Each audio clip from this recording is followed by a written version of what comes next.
Local sports now. It's the 302 Sports Friday night downstate game of the week. Welcome to Delaware's premier high school football pregame show, brought to you by Sodell Concepts, 12 chef-driven restaurants on the culinary coast in southern Delaware. Now let's go live to your host of the Sodell Concepts pregame show, Benny Mitchell. Good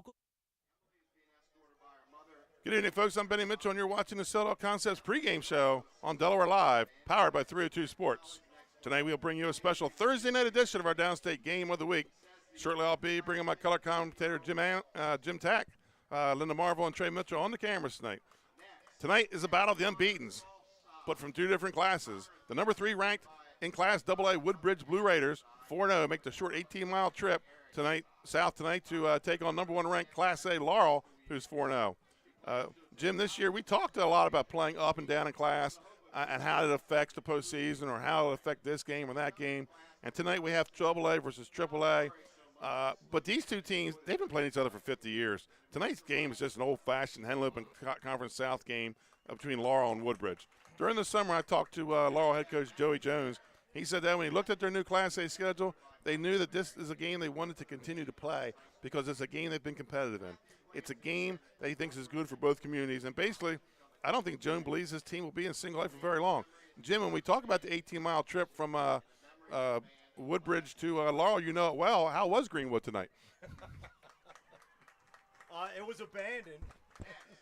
It was abandoned. There was no one there. Right. As I drove to the wrong stadium, folks, and got here like 30 seconds ago. I'm excited because I'll tell you what, there's not a place to park here. It's going to be crowded, yeah. I ran from the other side of the lot. Great players. I mean, you look at Woodbridge with Sanders and Newton and Wright, who are listed on top of some of the top players in the state of Delaware. This is going to be pretty special. And we saw Laurel early, and they made adjustments at halftime. It came out and were just tremendous earlier in the year. Woodbridge is coached by Marvin Dooley, who is in his first year with the Blue Raiders, but Dooley has a 56-43 career record in Delaware. He also owns a Division I state title at William Penn. Woodbridge has jumped out to a 4-0 record this year, mostly behind the play of their defense in the past couple weeks. 2 weeks ago, it was a pair of defensive scores that propelled the Blue Raiders to a 27-14 win over Sussex Tech. Then last Saturday, the defense pitched a shutout against Delmar 6-0 for back-to-back road wins. I talked to Dooley this week and asked if he was concerned about his offense, as it appears to be sputtering right now. And Jim, he said it's just been a matter of picking up a block here, picking up a block there. It's not one or two players. The line just hasn't gelled yet, and he thinks they're going to come around. But while they're learning under his new offense, the defense is providing them that time to learn. And they have had some stellar defensive play this year. Kenny Newton is the guy who sparked the Woodbridge offense. He accounts for 85% of the rushing yards and has scored 8 of the team's 11 touchdowns. Defensively, they are solid all over. But linebacker Wyatt Wright is the heart of this defense. He leads the team with 45 tackles, 10 tackles for a loss, 5 sacks. Jim, this kid can cover from sideline to sideline and just has a nose for the ball. Yeah, and the thing that they do that's really interesting with him is they will set him right on the center. And the minute that center moves that ball, he is jacking him and cutting to where he sees flow. That's very difficult. First, you're snapping, like I always say, your hands between your legs, and now you got somebody like Wright, coming down your throat. And that's a key to their defense. They really do a nice job with that. Laurel head coach Joey Jones made his coaching debut here 3 years ago and has a 12-8 record with the Bulldogs. Jones is 0-2 versus Woodbridge, but he's 1-0 versus Dooley from Dooley's days back at St. Elizabeth. Laurel has put points on the board this season. The Bulldogs are averaging 49 points per game. 6 different players have found the end zone this year, and they do it on the ground or through the air. The offense is sparked by Javier White. We've been talking about this young man for 3 years now. He leads the team with 7 touchdowns, 5 rushing, 2 receiving. Defensively, much like Woodbridge, it's a team effort. These dogs get after you at the line of scrimmage. They will pack the box, and they're going to force you to throw the ball. Absolutely. The 2 guys that I really liked, and we talked about our last time, were Kyle Weaver and Evan Collins, number 32 and 33. Not only were they making the stops on special teams, but they're incredible the way they stunt, get to the heels of the offensive line, and chase the ball down. It's probably the best pair of linebackers that I have seen. They don't necessarily always together in the inside, but one's on one and on the other, and they cover for each other really well. And, folks, it's time for the Arenas Deli players to watch. Arenas Deli, 6 locations throughout the state. Arenas Cafe on Highway 1, Rehoboth, and then Lewis at the Village of 5 Points, at the airport in Georgetown, Long Neck, and Milford, and the original location in downtown Rehoboth Beach. So let's start with the Woodbridge Blue Raiders. And trying to pick 3 from this team is tough.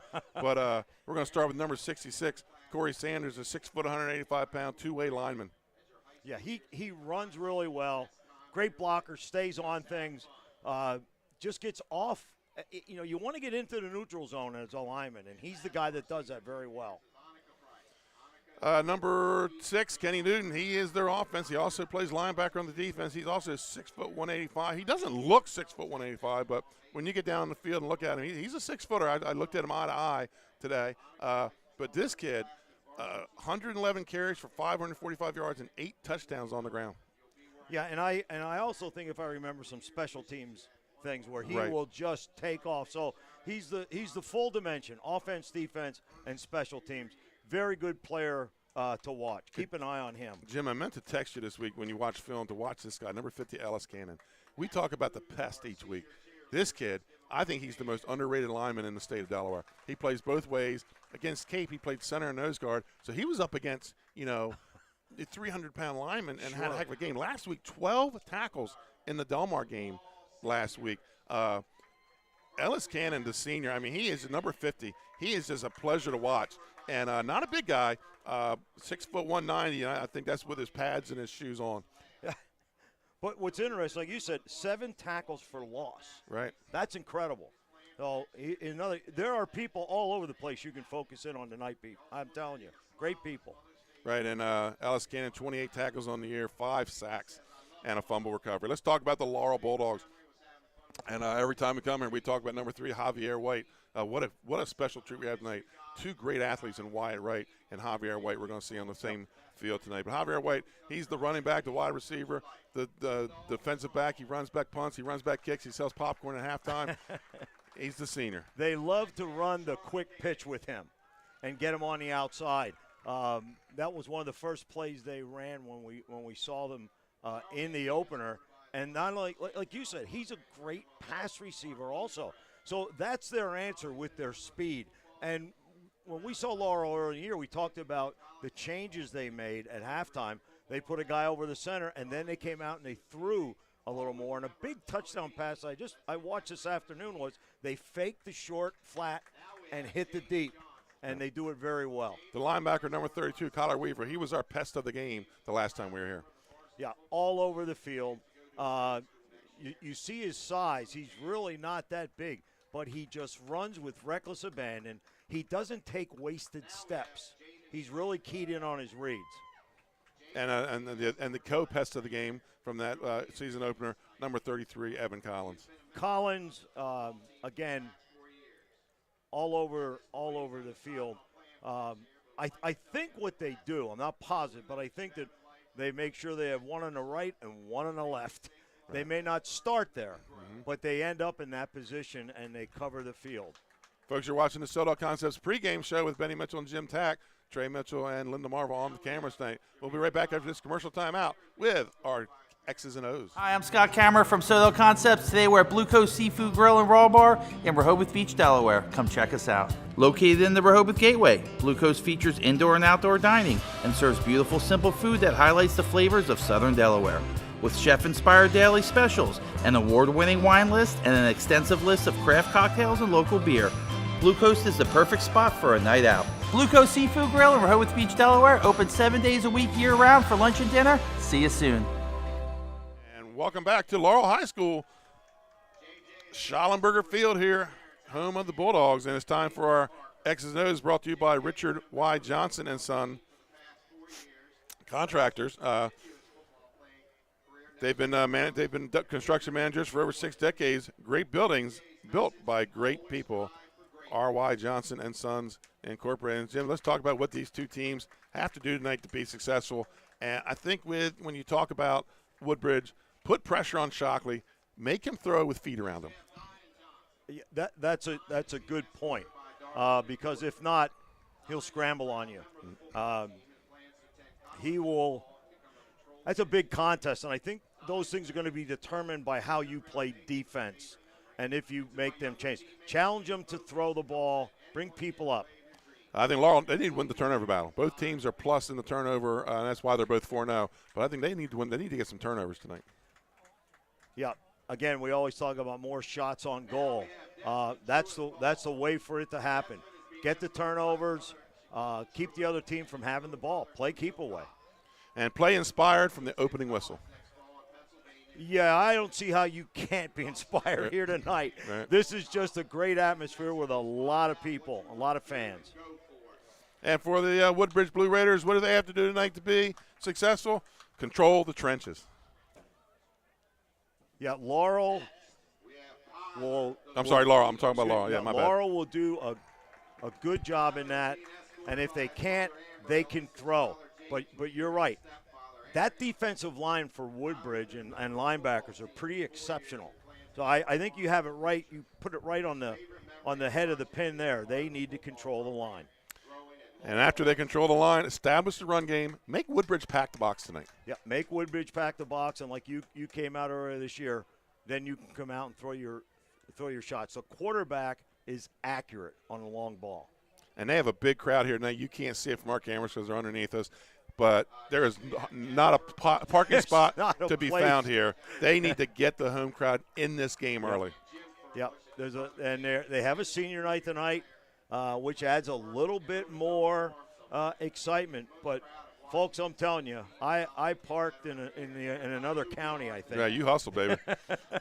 So, folks, we'll be right back after this commercial timeout live from Laurel High School. It's the Blue Raiders and the Bulldogs coming up. Hi, it's Scott and Lauren from Showdown Concepts. And today we're at Catch 54 in Fenwick Island, Delaware. Catch 54 is committed to serving beautiful, simple coastal cuisine overlooking the bay. House favorites include signature crab cakes, shrimp and grits, our famous 54 burger, all accompanied by a Wine Spectator wine list and a great selection of craft ales and cocktails. Catch 54 offers delicious nightly specials, award-winning waterfront dining views, and the best happy hour in town. Catch 54 in Fenwick Island, Delaware, open 7 days a week. See you soon. Hi, it's Scott and Lauren. And welcome back to Laurel High School. Schallenberger Field here. The Woodbridge Blue Raiders are off to our left, and the Bulldogs are finishing up their senior night festivities. So let's go, Jim. Halftime coming up. We'll have the stats brought to you by Ace Handyman, located in Dover. Ace Handyman covers Kent and Sussex as well as Southern Newcastle. Call Nick Pillar today for your fix-it-up needs. I talked to both coaches on the field before the game, Jim. Tonight we have number 3 in double A versus number 1 in single A. But I talked to Jones. I said, how are you approaching this game tonight? This is a freebie game for Laurel, playing up in class. Mm-hmm. Win or lose, they're going to get something points out of it. Yeah, but he said we're treating this like a playoff game. If we inspire to be the team we want to be, we have to be able to compete and win games like this against these kind of teams. Absolutely. If you can't step up for this, it's not going to do you any good in the postseason. And I think the fact that now in the Delaware system, do they get more points if they beat a AAA? They will. Once they make the playoffs, then they'll figure in strength of schedule. They'll figure in strength of schedule. Okay. So the top 4 in each district make the playoffs, and then in comes the index. And another thing I talked to them about is they're a throwing team. And if you look at this this Woodbridge secondary, all 3 of them are 6-1. Yeah. So I asked him about that tonight. He says, they're just going to try to be themselves and do what it is they do.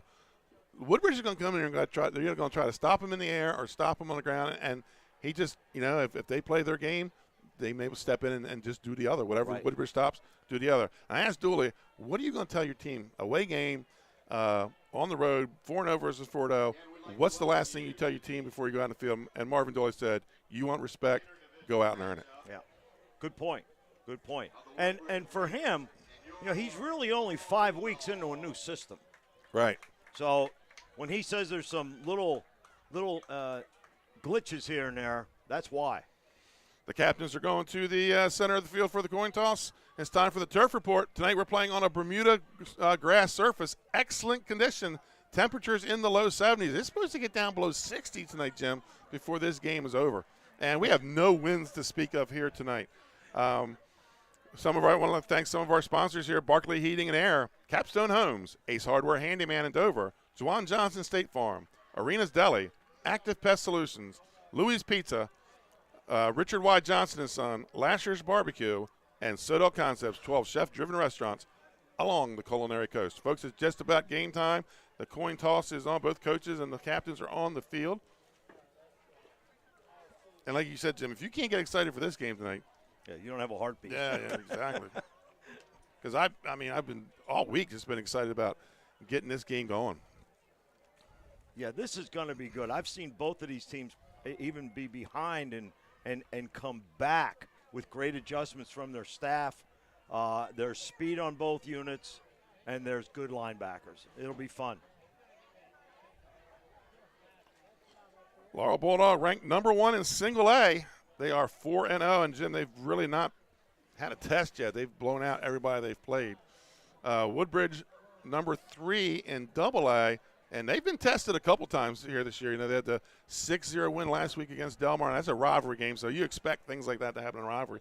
And then it was 2 defensive touchdowns that got them but through Sussex Tech. Okay, that's right.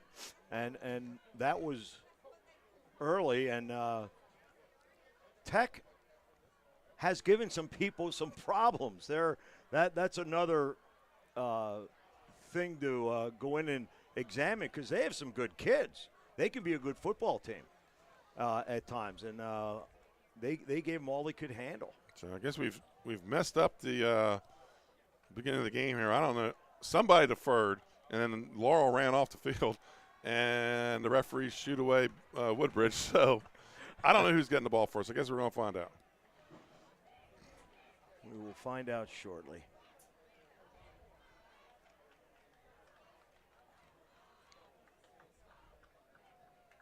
Well, Coach Jones went out to because he had left, and he went to find out what's going on because they never signaled who was getting the ball. Huh. And I think that's the excitement of Laurel. Man, they wanted to get down to their tunnel. They wanted to get down to their Bulldog, touch that porcelain doll Bulldog, and get on the field tonight.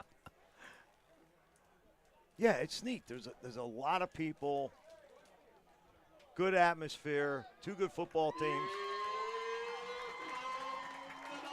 And here come the Laurel Bulldogs, 4-0 in Class AA. They lead. They're ranked number 1. They also lead District 2. And the Woodbridge Blue Raiders, they're ranked number 3 in AA, and they're in a tie for first place in District 3 in Class 2A. Thursday night football. Nobody's watching any ABC or ESPN tonight, Jim. They're tuned in here to 302 Sports. Why would you waste your time on those ham and eggers? We want to thank you for joining us here on Delaware Live Sports, powered by 302 Sports. I'm Benny Mitchell with Jim Tack. And Woodbridge getting ready to come out onto the field. They're going to be led by number 33, Wyatt Wright. One other game being played tonight of interest is a big AAA game between number 2 ranked St. Elizabeth's and number 3 ranked Indian River. That is going to be up at Baynard Stadium. And folks, we're going to cut the mics and be right here with the national anthem.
Senior night here at Laurel High School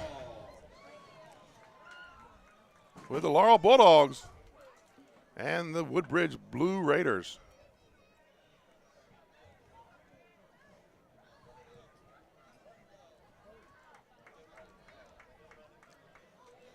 Jim, we are without Dave Marble tonight, so I will do my best to get some offensive stats. You got the defensive stats. Let's get ready for some football. Yep. So it looks like Woodbridge, Laurel won the toss and deferred to the second half. So Laurel will be kicking off in the white helmets, red jerseys, white pants, moving from right to left on your screen. The Blue Raiders will receive, moving from left to right, blue helmets, white jerseys, and blue pants. Back to receive the kickoff is number 2, Jordan Evans, and looks like number 9, Tracy Johnson.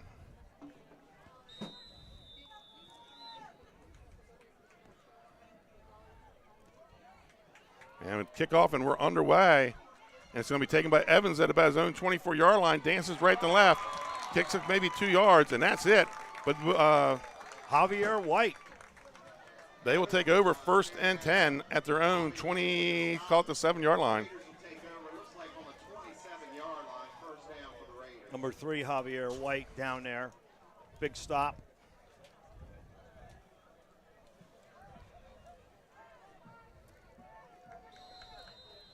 So he, like we said, he plays everywhere, special teams, offense, defense. He does it all for the Bulldogs. Yes. So the Bulldogs come out, I formation, slot to the near side, tight on the far side.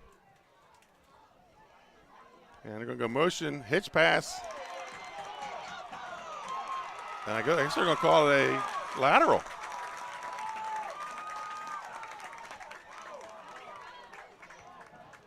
From our advantage, looking at 3-4, but they're going to say it wasn't. Yep. It's going to be a loss of about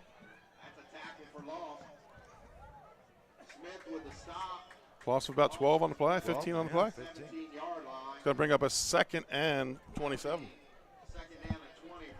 Second and 22, it's called. So Woodbridge putting themselves in an early hole here. It's going to be a toss to Newton. And Newton finds the edge, gets back to the original line of scrimmage, but there's a late flag on the play. Probably right there in that holding area on the edge. Tate Walls pushed him out. And he's amazing because both the linebackers had a beat on him. He just outran them to the edge. Holding against the Raiders, that nullifies that play. Wow.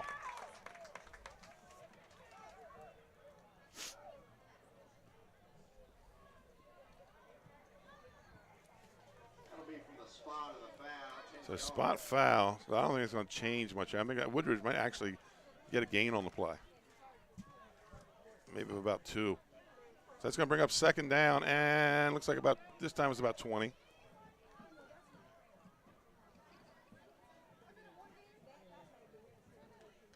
I'm curious as to why the referee's walking over Right. there.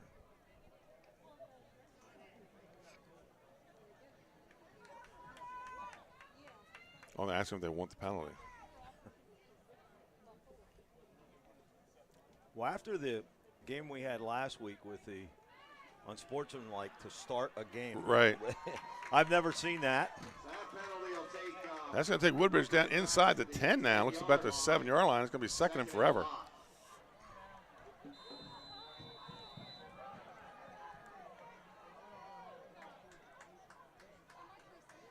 And Laurel showing blitz. And that's going to be Newton on the carry, gain of about 4. That stop was by a pack of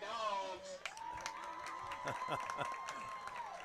Yeah, it was hard to tell. There was a blitz that was simultaneous with the snap. It's going to bring up a 3rd and, let's call it 27 Whatever you for do, Laurel. You don't want Or for Woodbridge. You don't want to turn it over down here. There comes a blitz off the edge, and it's going to be a bad snap. I'll tell you what, I think they have their snap count down, Benny. Right. Because they're timing it up well. So Woodbridge is going to have to punt here from deep in their own territory. Their punter is also their quarterback. Number 15, Seth Smart.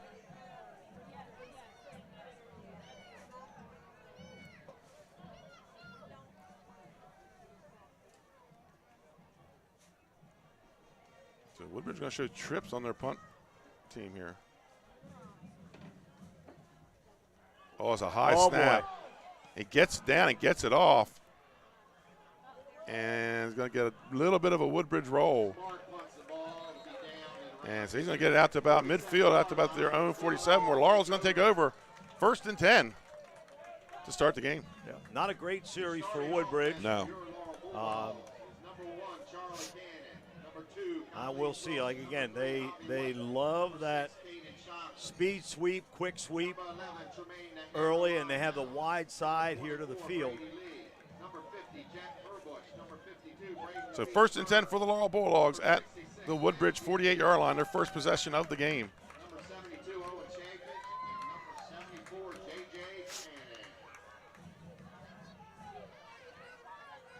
Shockley under center. Motion comes to the near side. Looked like movement on the right side. And looks like the ball was fumbled and then picked back up. Back up, yeah. And that's number 2, Kelsey Wilson. He's going to pick up about 6 on the play. 58. Prince Thompson, an 11th grader, with the stop. But, yeah, it happened so fast. Right. 2nd and 4 for the Bulldogs. Wilson in the background. Motion goes to the far side, hand off to Wilson again. He tries to cut back to the right, but they just swarm around and pick him for no gain. You really can't run lateral in this group. No. They're too quick. That time in on the stop, Noah Matthews, number 10, and Kenny Newton, 6. But, yeah, you got to get through the line of scrimmage. East-west, Woodbridge is too fast. 3rd and 4 for the Bulldogs. Same formation, and White goes in motion to the far side again. They had 2 guys moving at the same time. Hand off to 1 on a counter. Picks up about 2 on the play.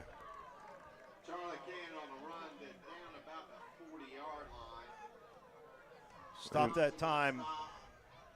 Laurel may have got away with one there because White was in motion when Cannon stepped back. He stepped back. 4th and 2 for the Bulldogs.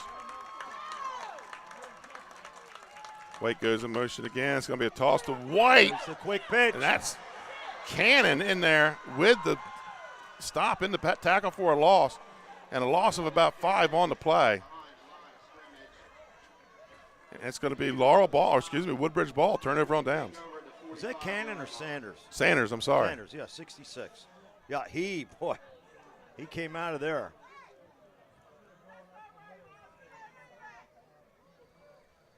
So Woodbridge, a little bit of field position this time, Jim. 1st and 10 at their own 45-yard line. Back and forth. It's still a chess game. So far, both teams showing only the running game. Laurel showing blitz again as a handoff to the up back. And that was Collins, 33, in there with the stop. And again, I believe they have their snap count down. So they're timing the thing up. Right. They've been close, but they have not been offside yet. Gain of 1 for number 7, Ben Carter.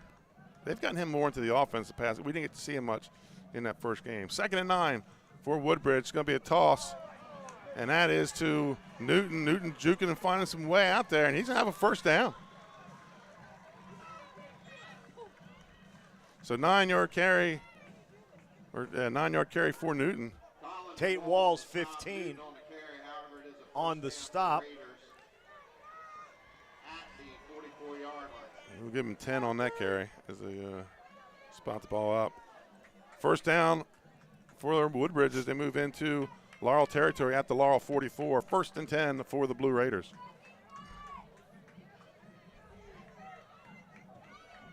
And now they've loosened up that Laurel defense a little bit here. The backers are playing off. Fumbles the snap. Newton fumbles the toss. Ball's on the ground. I think Laurel has it. Looks like Laurel has it.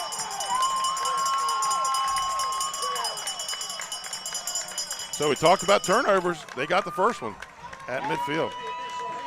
That was Xavier Limehouse, 22, with the recovery.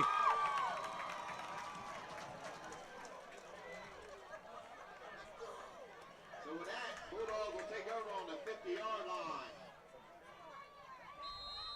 He just, there was a little bump when he was turning around. It just threw him off. First and 10 for Laurel at midfield. And we have officials timeout Freeze timeout. as they're getting the chain set. Yeah, he actually dropped the ball when he was coming away from center. I just watched it here on our little screen.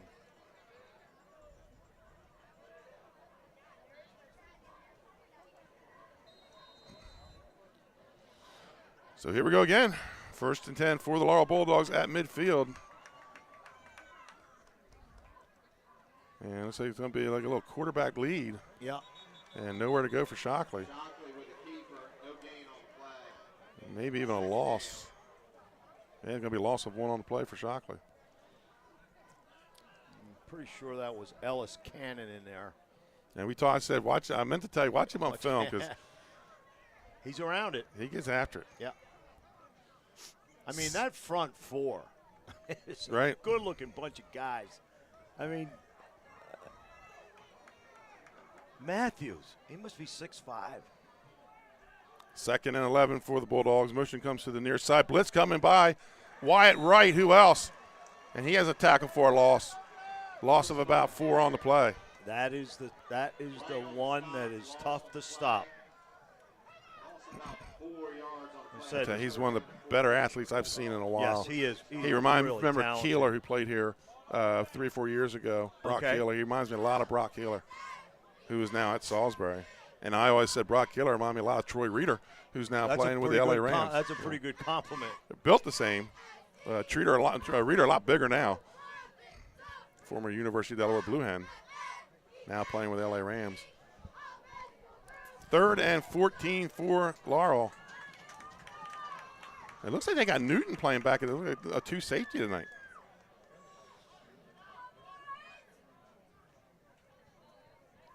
Shockley's going to drop back, finds a man open. And that They is love to sneak Javier him. White. Yep.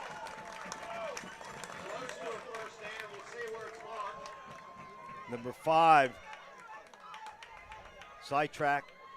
Gain of about 13 on the Stone. play. And one of the things they do with their passing game, they'll look you off. They'll look right to get the safety moving and then come back to the left. He did it there on the short pass. So 4th and 1 for the Bulldogs.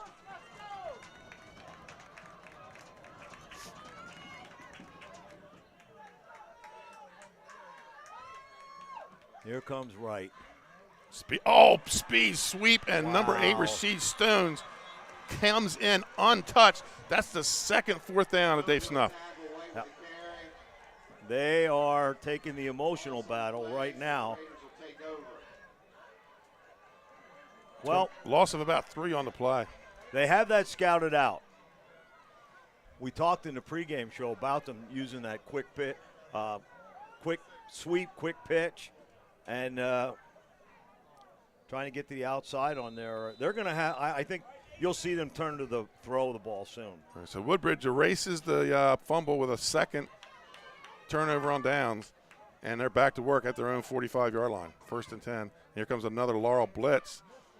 There goes And Newton ends up stepping back into on his jump cut, steps back into Collins, who makes the tackle.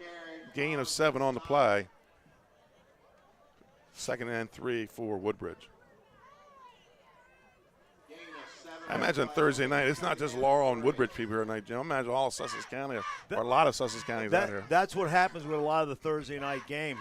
You'll get people who just want to see a good football game come in, and you'll get a really good crowd. So far, they're finding one. Woodbridge moves into Laurel territory to their 48-yard line, 2nd and 3.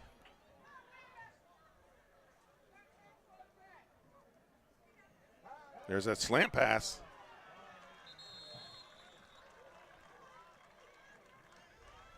Smart to Hastings. Stop Walls by Wall. on the stop. The first down for the Raiders. They throw that with confidence. They're not afraid to throw that at all. Gain of about 9 on the play. And they're So in that and out of the little, huddle. that little short slant. Yep. First and 10, and they're inside the This looks, Benny, Laurel. this looks unbalanced. You have a 40. tight end this side with 2 receivers outside. And they show blitz, and they come, and they make the tackle. Weaver in on the tackle. That was Newton on the carry. Loss on the play. By the Dream Weaver. Loss of about, call it 3 on the play. And then going to move back to 4. Play of 4 yards. Make it second down and 14. Second and 14 for Woodbridge. They kindly call him the Dream Weaver here yeah. in his home stands, but he is tough. He's not very big. No. But man, Probably about 140, 100, maybe 150 max. is he a wrestler? He is a wrestler. Yeah, it makes sense. You can just see the way they keep moving until they go through the ground. Second down, and they're showing blitz again, and there it is. And this time, they get it off to Evans. Evans drops it. He's able to fall on it. That's going to be a big loss on the play. Loss of about 10. And guess who's there again? Woodbridge going to have to change their snap count. Yeah, I mean, they're timing it. yep. Back to around the 47-yard line. So they move back into Woodbridge territory. It's going to bring up a third and about 22. Back-to-back tackle for losses for Weaver. It's going to be Collins' turn to get in on the act Right. here. But you're seeing some good adjustments, And folks. they're going to go to the pistol here.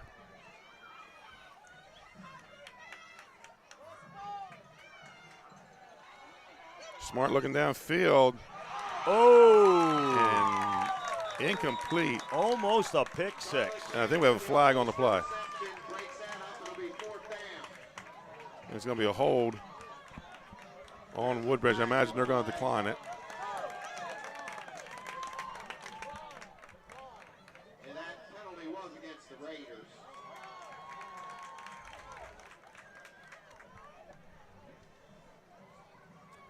So that's going to bring up a 4th and 22. And Smart will punt it away again. Holding against the Raiders. That penalty is declined, so it'll be fourth down with Smart punting to. We'll see if Woodbridge goes to this pistol formation when they come back next time out. Right. And they look like they're missing somebody on special teams. And here it comes. Some young coach would be getting heck. So Woodbridge to punt it away. Better snap this Boy, time. they are pressuring. And he's going to get a nice roll down inside the 20, inside the 15. It's going to be close to the 10. And that's where Woodbridge will take over, 1st and 10. At the 11-yard line where your Bulldogs will take over. Minute 18 to go. No score so far in this game. And Laurel's going to have a long field. Folks, we have a Barclay Heating and Air out-of-town scoreboard update. Number 2 ranked St. Elizabeth leads Indian River at the half, 14-0. That's Class A action. Indian River plays in Laurel's district. So 1st and 10 from the 11. And then here's an area where Laurel doesn't want to get going backwards in a tackle for a loss here. Shockley under center. Motion goes to the far side. A ball's on the ground. Wow. And Shockley able to fall on it. It's going to bring up a 2nd down. Putting someone on the nose can cause that. That center wants to get off the ball fast, and he comes up a little short. Now, do they have Cannon or Prince Thompson on the center? Prince was on there. All right. He's the bigger of the two.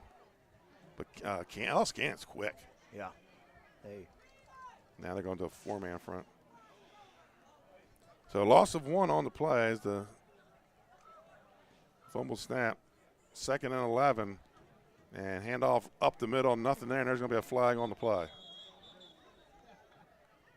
It's like no gain. I didn't see who the carrier was. It was Wilson.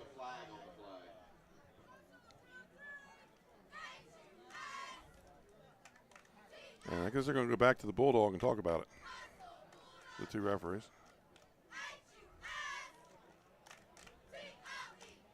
I mean, sometimes when I get you just throw a flag, unless it's a formation. What's there to really talk about? I agree with you 100% that gets to be a little much with all the conferences. And I understand they want to get it right. Yeah. And they're going to wave it off. No flag. Okay. So that's going to bring up a no gain or loss of 2 on the play now. So that's going to bring up a 3rd and 13 for Laurel. Back inside their own 10. I'd be interested to be down there to find out what that was. I watched it here again. I couldn't see. It has to be a formation. He was maybe fooled with a formation. He shouldn't be looking at it, though. The umpire threw the flag, right. And he's tackled it, end to end with the holds. That's his first deal. 3rd and 13 for the Bulldogs inside their own 10. I think about their 8-yard line. Motion goes to the far side, and Shockley was hit as he tried to walk away. Wilson, and then a big hit by number 6, Newton. He's going to pick up about 4 on the play. And it's going to be 4th down. Well, this is where Woodbridge will gain the advantage. Right, playing the field position game. Playing the field position. But it's going to be the end of the first quarter first. So first, at the end of 1 quarter to play, Woodbridge 0, Laurel 0. We'll be right back after this commercial timeout.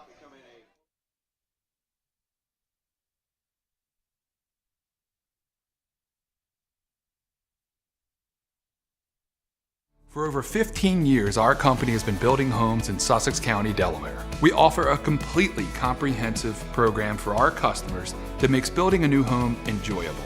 At Capstone Homes, we have access to lots in our amazing communities or through our realtor partners. Visit with our team of professionals for a completely comprehensive experience. We can handle absolutely every part of building a new home for you and your family.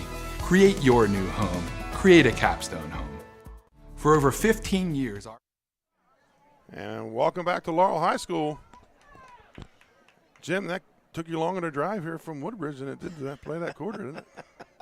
That's going to be my joke. That's going to be my joke all night. Work that all night. Yeah, there I am sitting at Woodbridge, and I'm looking at the entrance gate, and there's a garage door. And the best part of it, folks, it was my fault. I told him to go there. And I called. I said, Benny, I'm at the wrong place. Yeah. And I actually didn't break any laws or anything getting here. But only 18 miles between these two schools. The biggest thing was finding a parking place. Right. So, end of the first quarter, Laurel will punt it away to start the second quarter. Shockley back to punt. Seatric Stones, number 5, and I believe that's Newton in the center. Whoa. To return another high snap. Short kick.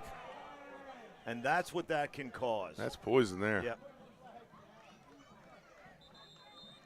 So short kick, that's going to give Woodbridge field position at about the 30, maybe the 31-yard line. And 1st and 10. Big swing in field position For Woodbridge, yes it was.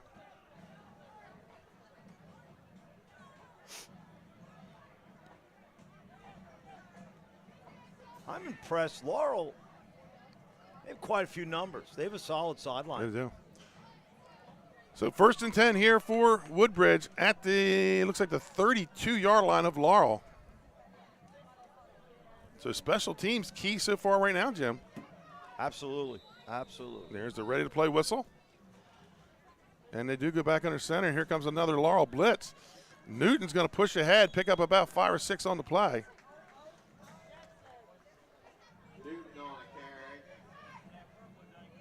Give him a gain of 5. It's going to bring up 2nd down and 5 for the Blue Raiders. These two, Jim, no matter what, they play tight games every year. We were here last year. Yep. Woodbridge had an undefeated regular season, and they had to wait till the second half to put it away. They're unbalanced again, Benny. And here comes another blitz. And nowhere to go. Maybe a loss on the play. Well, tried to run the belly in there. And that time on the stop, 59, Desmond Truitt Paul. Loss of 3 on the play. Brings up 3rd and 8. At the 30-yard line of Laurel.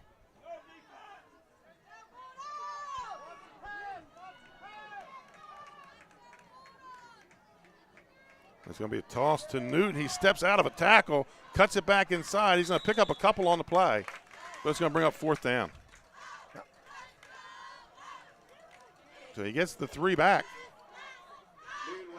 And I'm sure 4-down territory here for Marvin Dooley.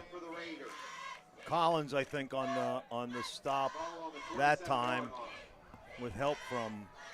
Let's see if he goes with a long count here. 4th and 5. They've gone on the same count. Laurel's timing it. 4th and 5 for the Raiders.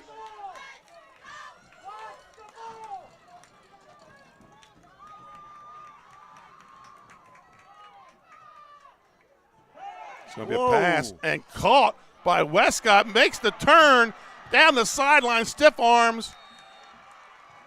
And they're going to say he's out of bounds inside, just outside the goal line. What an athletic play by Westcott.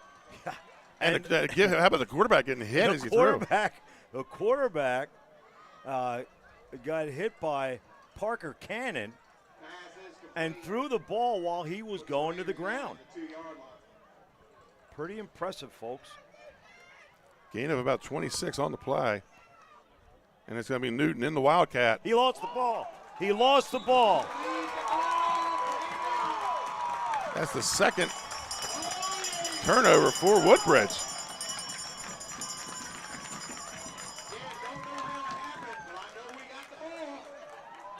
So Newton's 2nd fumble of the game.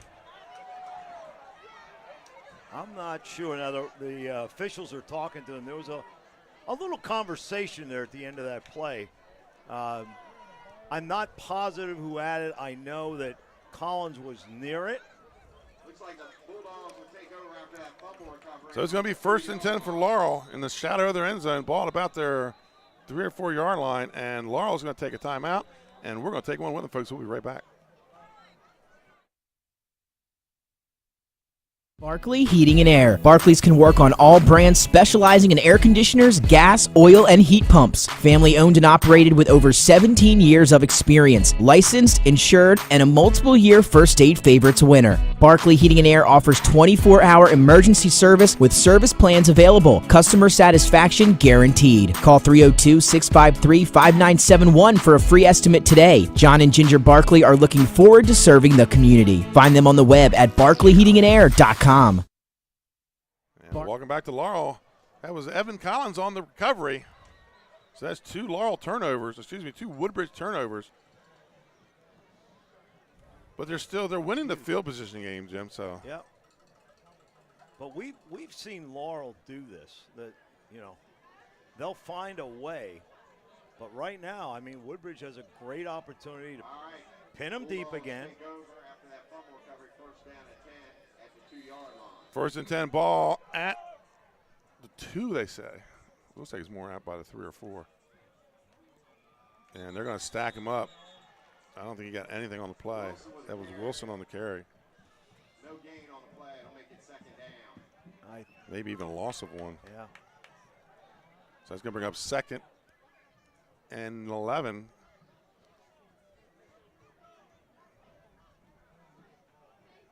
Yeah, that's tough sledding with that interior.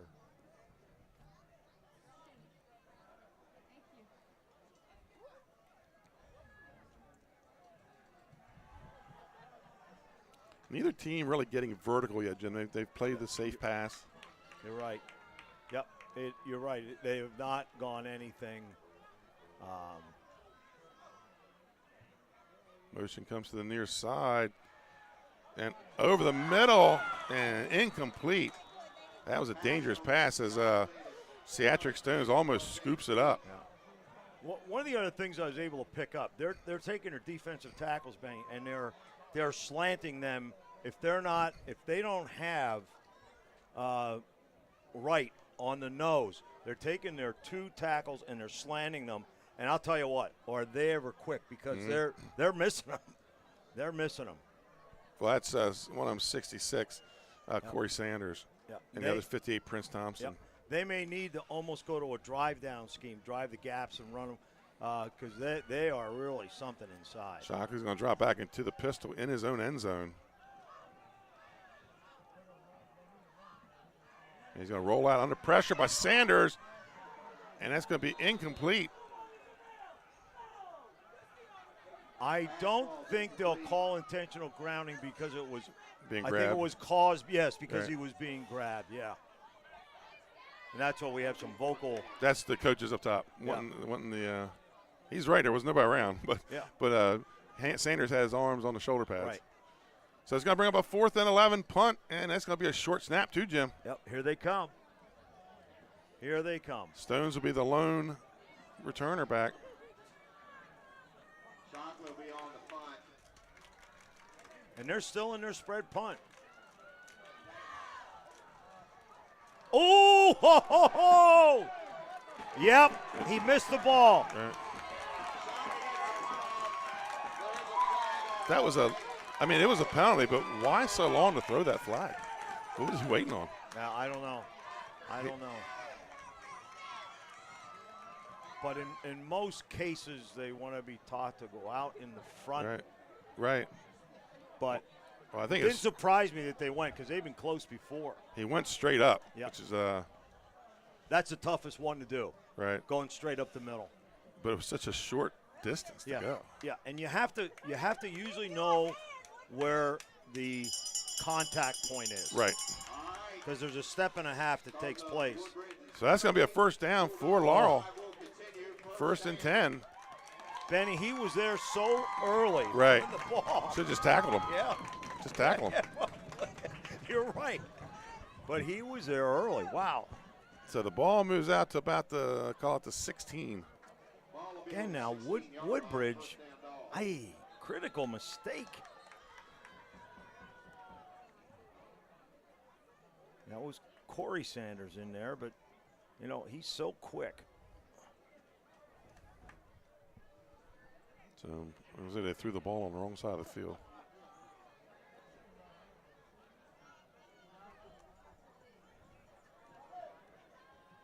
I don't understand. Oh, they got the wrong ball. Okay.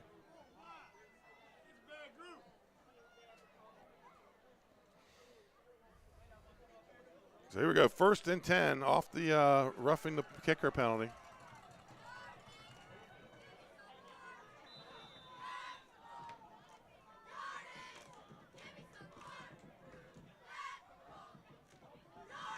And there they call him that time. Shuffling his feet over there on the left side with motion coming to that near side.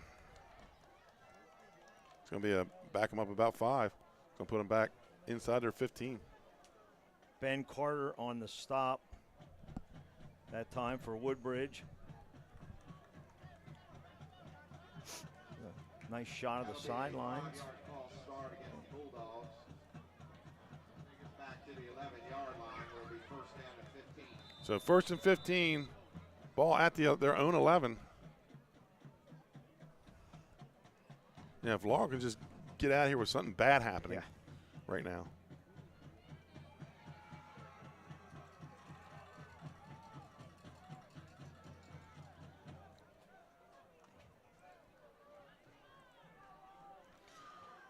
And Dogs break the huddle. Shockley goes under center.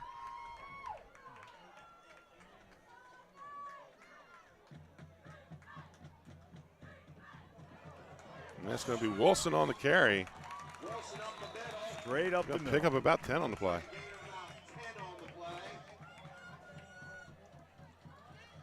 So bring up a 2nd and 5. Sanders on the stop, 66. At the 22-yard line. Ball moves out to the 22, Laurel's own 22. Look like they're in a 4-3 right now. And there's that speed sweep again.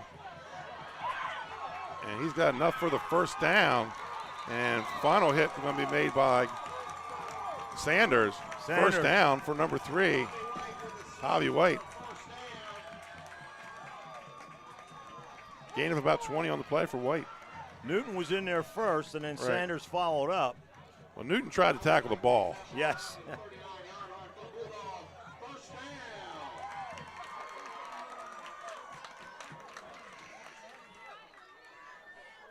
They're finding some spots now. First and 10 for Laurel out to their own 39. Motion comes to the near side, and it's going to be the quarterback keeper. And it looks like right on the tackle. Gain of about 6. Just following his fullback. Yep. Second down. They seem to have, the last 2 plays, they've been inside, but with direct hits. They're not going laterally to get the ball and go up.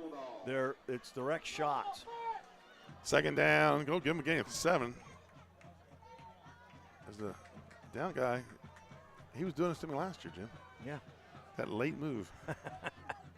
Second and 3. And here comes a blitz. Follow me. And nice play. Number 8 Stones was coming on the play. Shockley with a keeper, Stones with a stop. Shockley, no gain on the play. Third down. It's going to bring up 3rd and 3.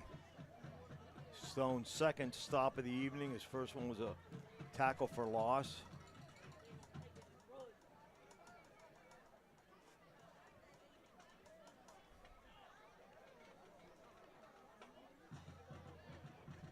Yeah, it's interesting now. They haven't really, they've been what they call stemming up front. The down lineman will move at the last second to realign themselves. But they haven't brought the backers. 3rd and 3 for the Bulldogs. On their own 46. Here they come. Pass. And incomplete to White. Bang, bang play. They're giving him time. They're keeping him upright, giving him time.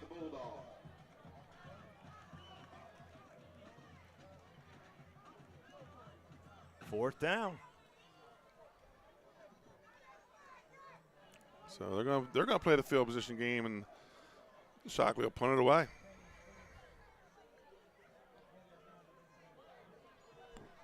Now Woodbridge has been close when they've gone in. Well, they sat in his chest the last time. Stones back to receive the punt. Good snap. I think he may got a hand on that. So it's going to be Woodbridge ball. 1st and 10 from their own 27. 0-0, folks. Great game. This is an excellent game.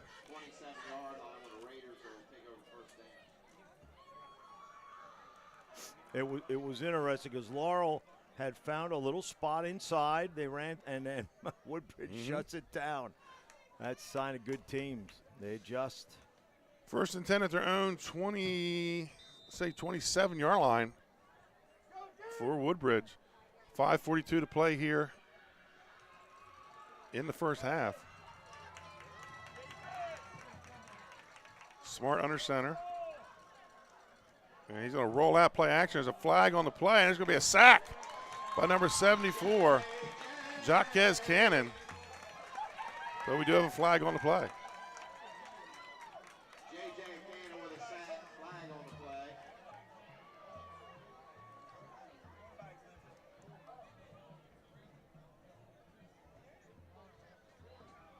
And that's going to be a hold on Woodbridge, which I'm sure they're going to decline.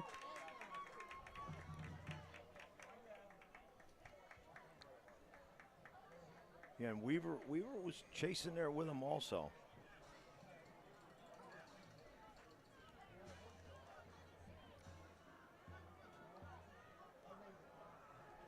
It's going to be a loss of about 7 on the play. We're going to have 2nd down and 17 for Woodbridge. All right, they're marking off the holding penalty. Well, maybe more. I didn't even see it. They're going to take the hold, so it's going to be 1st down.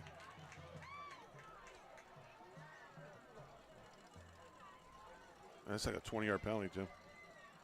Wow. Spot. That's right, spot foul, yeah. But he threw the flag up in the line. Here comes another blitz. And Newton's going to beat it, gets to the edge, and gets back up to the original first down. Gain of about and a late flag. Flag on the flag. Bobby White made the stop. Stop by White.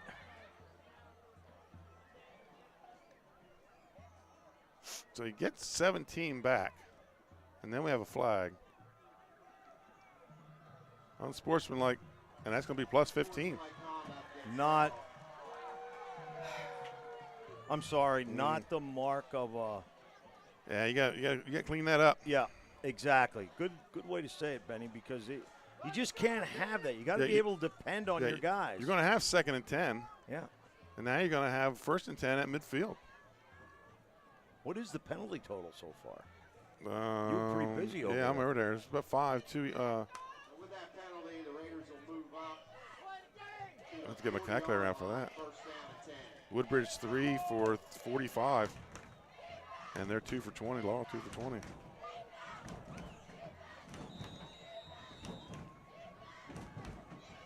First and 10. Here comes another Laurel blitz, and they got him in the backfield.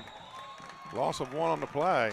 Their down linemen are getting J.J. Cannon and Snyder on that stop. Jaquez Parker Cannon Patrick again. mop up. A tackle for loss. 2nd and 11 for the Blue Raiders. So the down linemen now are getting a little more active. They're still bringing a backer. Folks, watch 33 and 32 if you're watching defense.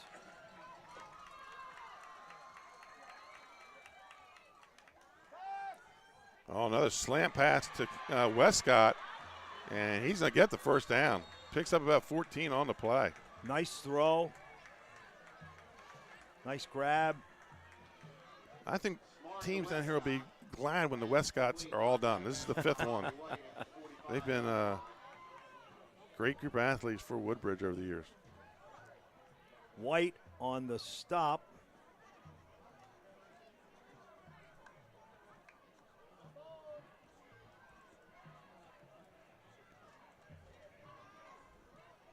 So First down clock 4 stops out of minutes. bounds. Ball at the Laurel 45.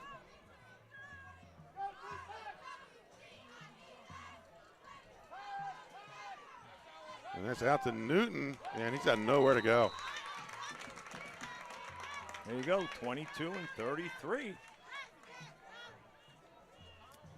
Loss of 2 on the play. 22 is a Limehouse. And Collins, 33 on the stop. 2nd and 12 from the Laurel 47.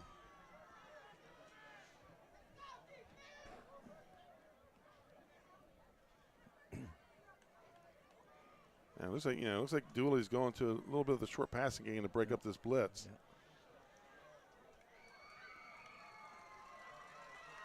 Yeah. I formation, slot to the far side. And here comes another blitz in from deep. And he's got a man open. Oh, in and out of his hands. Perfect play was called for the blitz. The perfect play was called. The ball was right there. They had 2 blitzers coming. Right. He was wide. He was going to the end zone. Yeah. 3rd and 11 for Laurel. Or excuse me, for Woodbridge at their own, or at the Laurel 47. 3:43 to go in the first half.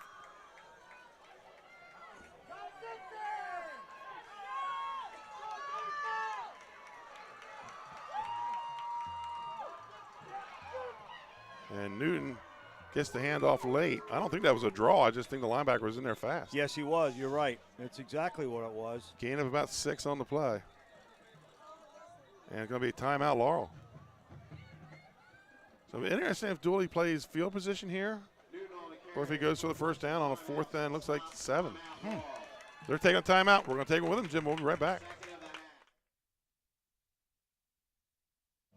At Ferris Home Improvements, your family's comfort and safety is always our top priority. If you call us for your roofing, windows and doors, siding, decks, kitchen, and bathroom needs, you can expect health-screened craftsmen who wear gloves and face masks and follow minimum 6-foot distancing, virtual conferences to discuss project details, job quotes delivered electronically or brought to your door for your review and approval, and our showrooms in Newark and Rehoboth Beach remain open for limited appointments. We're here together. Operating with precautions. To protect our staff. And our customers.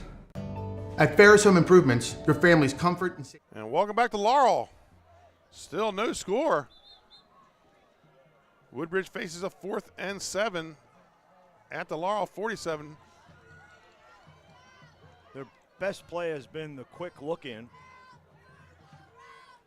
Coming off the Laurel timeout here, so Laurel are anticipating a turnover on downs. And looks like they're going to punt it away. So Dooley's going to play the field position game.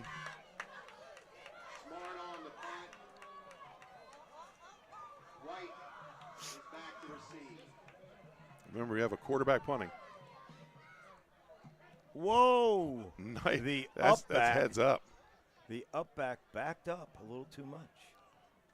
And that's going to take it down around the 5. So Laurel back in the shadow of their own end zone with 3:21 to play. Yeah, that was a good play by Smart. He was about to kick it, looked up. Had his own man at the end of his foot. That's right.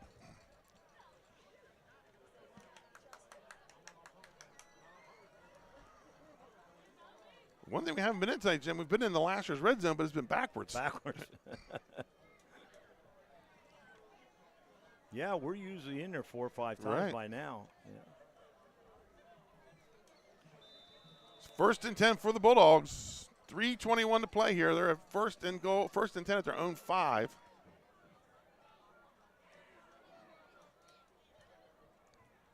And it's going to be a quarterback keeper again. Maybe a yard or 2 on the play.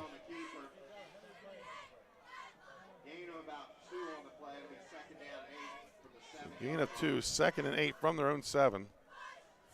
I think that was Rashid Stone's number 8 on the stop.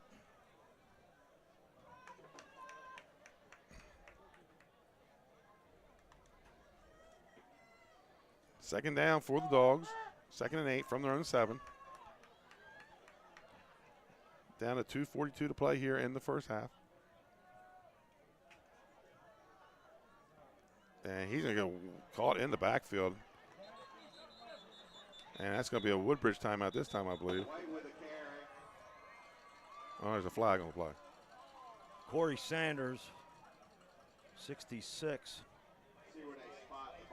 on the stop, and that's going to be a hold. I don't think that's worth even taking, do you? You're already on the 7. Right. You just got a big tackle for a loss. Take the loss down. That's what they're going to do. They're going to decline it.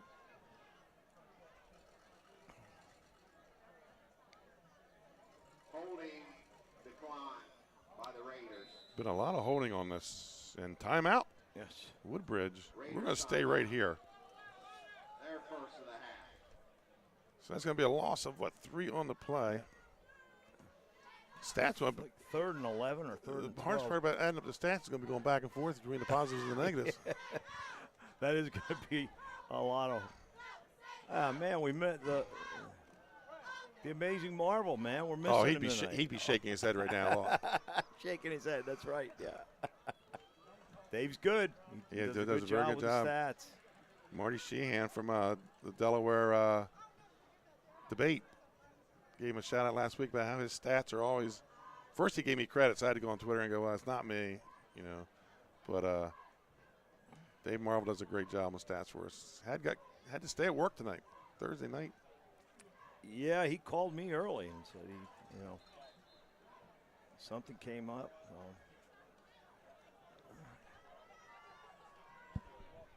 So Woodbridge takes a timeout, I guess anticipating a good crowd over there on the Woodbridge side for this Thursday night. Anticipating maybe a turnover on downs. And Woodbridge, Laurel has not had great punts so far this half. So 3rd and 12, or 3rd and 11. Pistol formation. Shopke drops back under pressure, throws out, in and out of the hands of the defender. I believe that was Westcott. He's caught 2 passes today.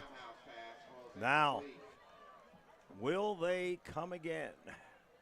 Again, it's going to be a short snap. Yep, and go in front. Both teams have 2 timeouts left. We have 2:28 to play here in the half. Folks, Benny Mitchell here with Jim Tack. Linda Marvel and Trey Mitchell on the cameras. High snap. Oh. Now he just pats him on the shoulder. Yeah, he went straight up in front of him. No, he did the right thing. Well, he's really kind of kicking it around him. Yeah, you're right. It is making him move. And, Sanders that time, he did the smart thing. So Woodbridge is going to have great field position. And 2:21 to play. They were on the 1. I think Coach Tooley may have rushed it, trying to catch him off guard. Okay. I think that offense is good enough in that. You don't have to. Right, in that earthquake. So 1st and 10 on the Laurel 30. Woodbridge gets another crack at it before the end of the half. And the only other thing I could think of is that you have a different person calling your signals. And you're hurrying up. Yep.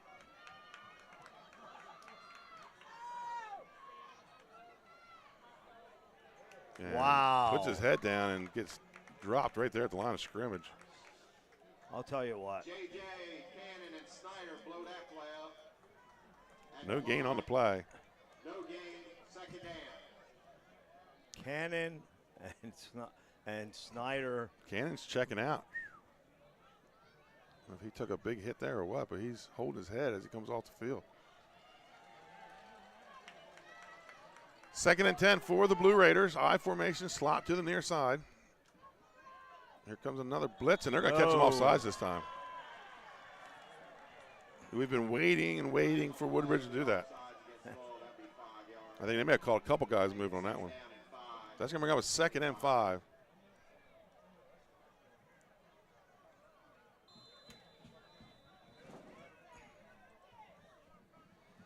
So 2nd and 5 for the Blue Raiders at the 35 of Laurel.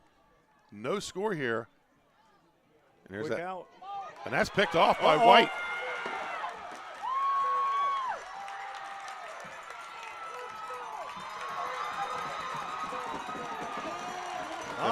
Now we got another. Now there's a fight. And 2 flags.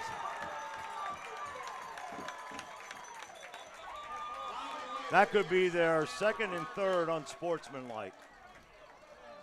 Couple flags on the play for extracurricular activity.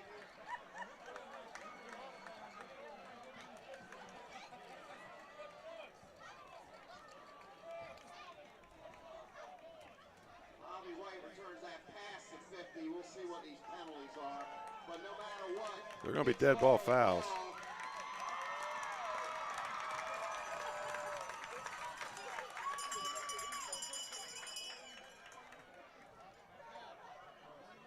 Oh, boy. There was a legitimate block. Did he throw a flag? And he didn't like it and came back the opposite direction to go after him, and that's going to cost Woodbridge.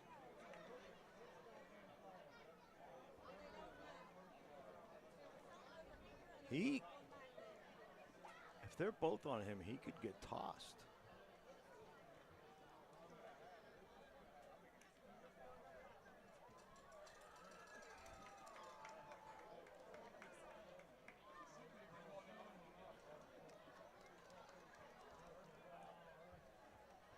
Yep, they got 2 of them.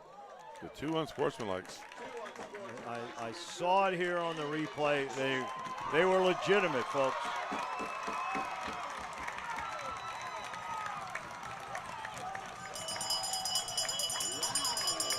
So that's going to take the ball deep into Laurel territory. Woodbridge territory. And it's going to be 1st and 10 from the Woodbridge 21.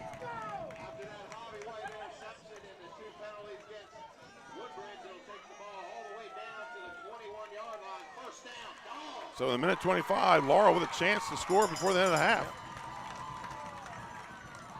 And again, given an opportunity.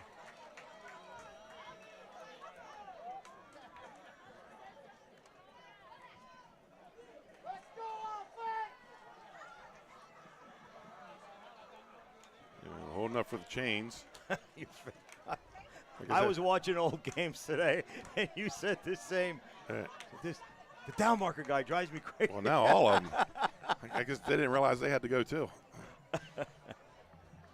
So 1st and 10 from the 21. This has been Laurel's best field position of the game. And Laurel's, they've dodged some bullets in this game so far, yes. Jim. They sure have. We talked about the turnover battle. We maybe should have talked about the penalty battle. Right. Because that is having an impact right now. I don't know why we're holding up.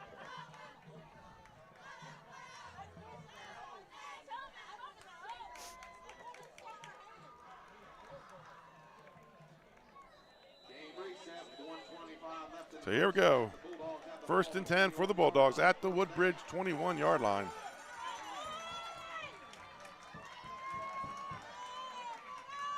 Motion goes to the far side. He has to reach out to give it to him. That's Wilson.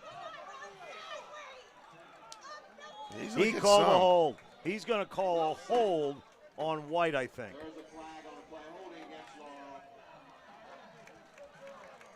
Javier White tried to get position.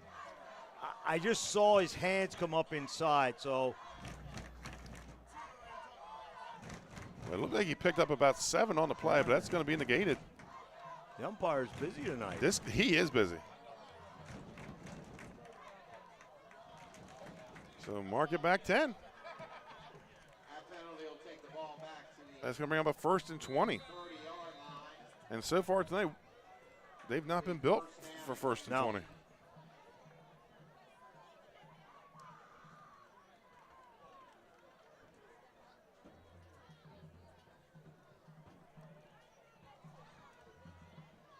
A little over a minute to go. Yeah, and Laurel breaks the huddle. Minute 16 to go in the game. Or in the first half. And they're going to go wide receivers to both sides. They're going to spread it a little bit. Motion comes. And, oh, he's under pressure. It's sacked. And so's the ref. It's going to be a loss of 10 on the play.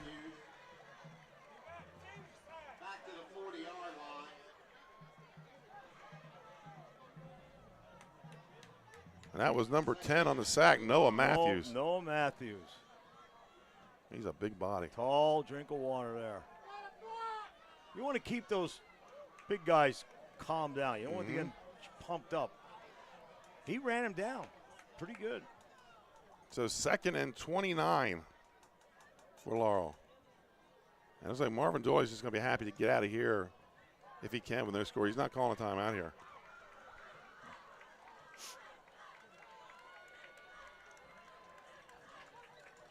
That's tossed to White. Nice cut. Oh, hit by Wright, and then Wright finishes off the tackle and then helps him up.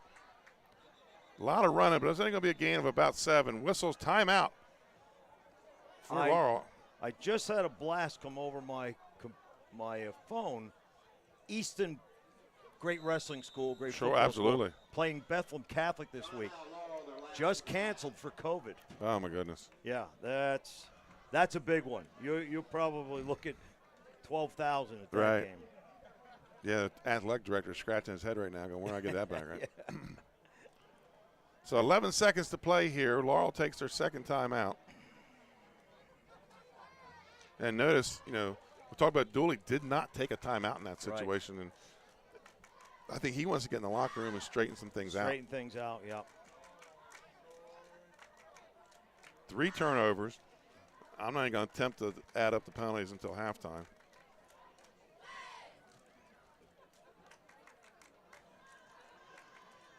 So we're probably going to see one maybe tossed deep. I don't know if Shockley has that type of arm. Well, he likes to look you off. Right. 11 seconds left in the half. Especially with this secondary of Woodbridge. 3 guys, 6'1". Yep.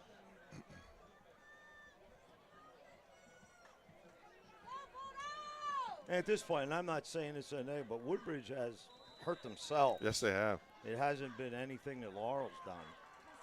Here we go. 3rd and a lot. Oh, it Ball's hit the fullback. on the ground. It hit the fullback.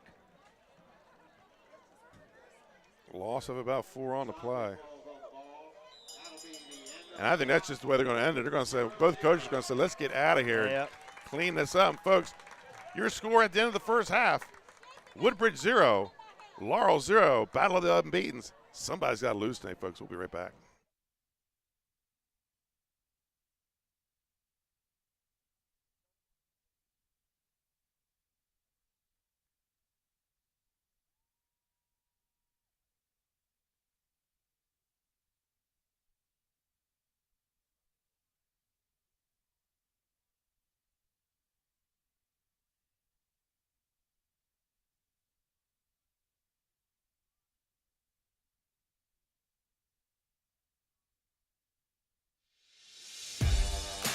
High school athletics is not what it used to be. The sporting goods industry has been disrupted, adding to coach and athletic director daily challenges.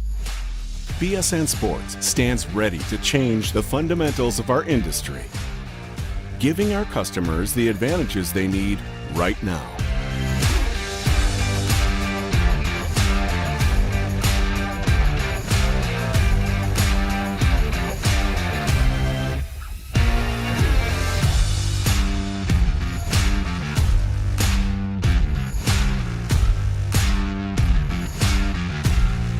Your dedicated local sales pro is supported with nationwide team service, including sport and category experts.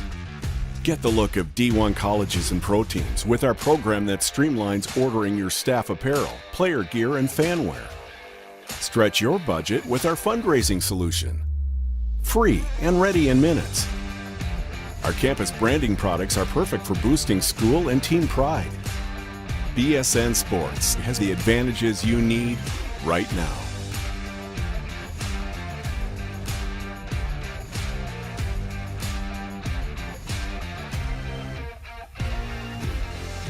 High Five Hospitality was founded in 2004 when 3 guys teamed up to introduce the Buffalo Wild Wings franchise concept to Delaware. They now operate 8 Buffalo Wild Wings, 6 locations throughout Delaware, and 2 locations in Maryland.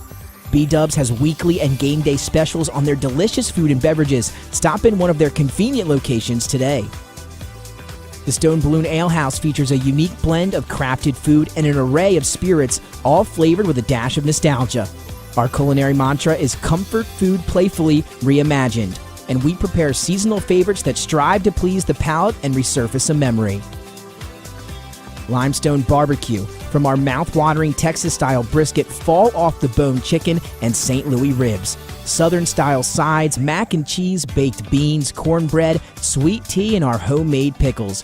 Be prepared as your bread will be your napkin. Yup, we are that kind of barbecue. Expectation. You'll have a tough time choosing between our exclusive dishes to help get you through the day. French toast, French crepes, Belgian waffles, and of course, our famous Eggs Benedict. High Five Hospitality's mission is to operate 5 brands that serve high-quality products with exceptional hospitality. High Five Hospitality was founded in 2004 when 3 guys teamed up to introduce the Buffalo Wild Wings franchise concept to Delaware. They now operate 8 Buffalo Wild Wings, 6 locations throughout Delaware, and 2 locations in Maryland. B-Dubs has weekly and game day specials on their delicious food and beverages. Stop in one of their convenient locations today. The Stone Balloon Ale House features a unique blend of crafted food. We all know that choosing the right company for home preservation can be challenging. Your home is your castle, and only the best and most trusted will work, right? Of course. So why is Ace Handyman Services different and the right choice? We take great pride in our easy, no-hassle scheduling and communication process. You call, we answer, and we listen. Or take advantage of online booking 24/7. Once we understand your home needs, we schedule a craftsman to arrive at a convenient time for you. You then receive a pre-call the night before from your craftsman. On My Way text notifications so you know when to expect your craftsman to arrive.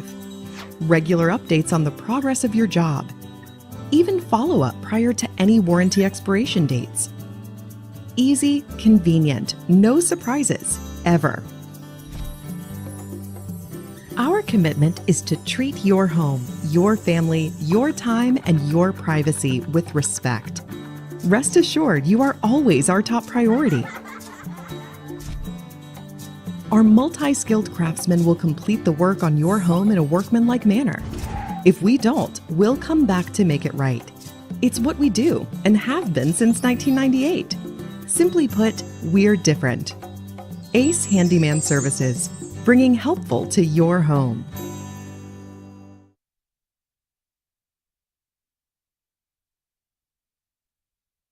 We all know that choosing the right company for home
up again for the mighty marching Bulldog band. Preservation can be challenging. Your home is your castle, and only the best and most trusted will work, right? Of course. So why is Ace Handyman Services different and the right choice? We take great pride in our easy, no-hassle scheduling and communication process. You call, we answer, and we listen. Or take advantage of online booking 24/7. Once we understand your home needs, we schedule a craftsman to arrive at a convenient time for you. You then receive a pre-call the night before from your craftsman. On my way text notification so you know when to expect your craftsman to arrive. Regular updates on the progress of your job. Even follow-up prior to any warranty expiration dates. Easy, convenient, no surprises, ever. Our commitment is to treat your home, your family, your time, and your privacy with respect. Rest assured, you are always our top priority. Our multi-skilled craftsmen will complete the work on your home in a workmanlike manner. If we don't, we'll come back to make it right. It's what we do and have been since 1998. Simply put, we're different. Ace Handyman Services, bringing helpful to your home.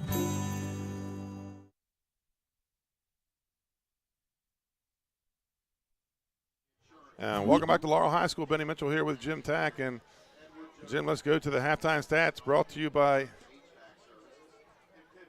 Ace Handyman. Well, hold on a second. Have them in a second. By Ace Handyman Services. And not a lot here for the Woodbridge Blue Raiders. They have 64 total yards, 47 passing, 17 on the ground, and 3 turnovers. For Laurel, 45 total yards of offense, 13 passing, and 32 rushing. They have not turned the ball over yet. Kenny Newton, 12 carries for 30 yards. Javier White, 6 carries for 32 yards.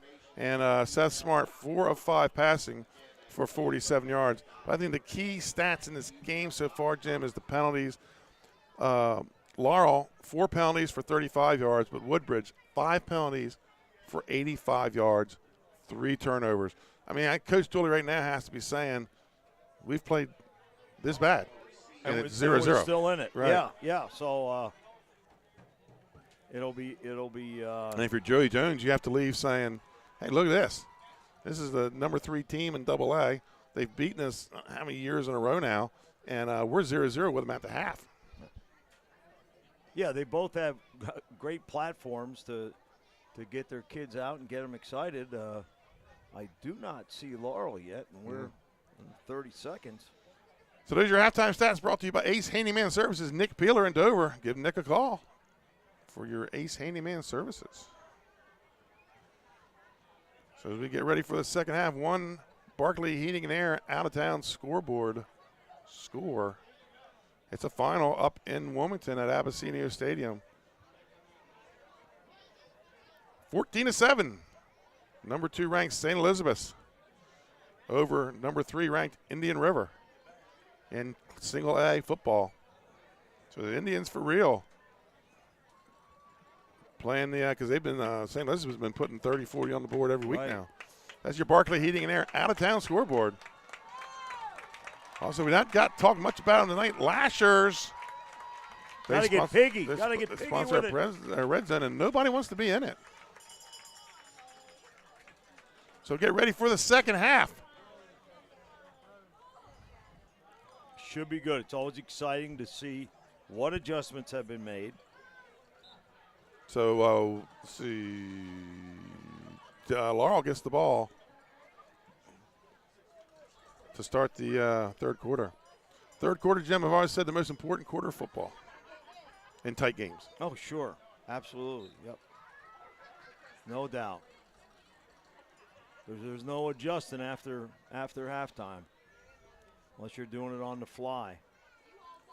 I'd like to thank everybody for watching our broadcast tonight.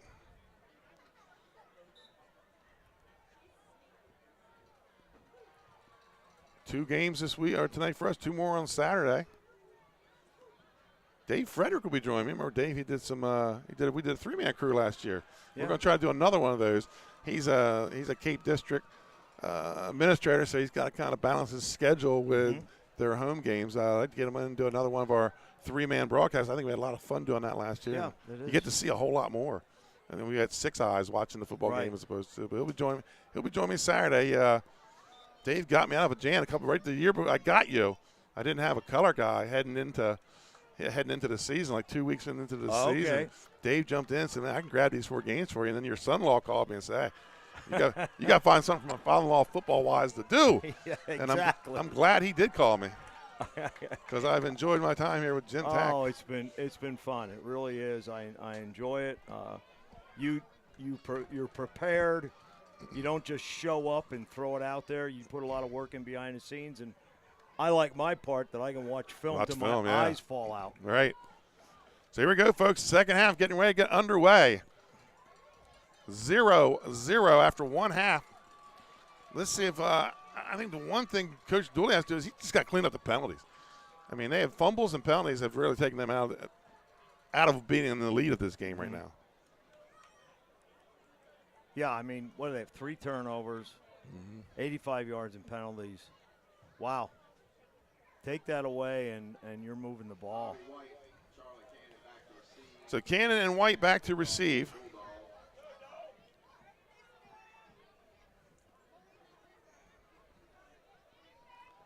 And I believe that's going to be Cotton Collins to kick it off, the sophomore. He's a big kid. He is tall, yeah. Does he get that? Yeah, he's got it standing straight up. I thought he had it laying down there for a second. So here we go. Woodbridge to kick it away. They'll be moving from left to right just as we started the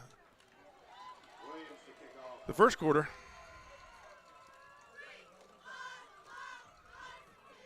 Packed house here tonight. I'd love to know the attendance.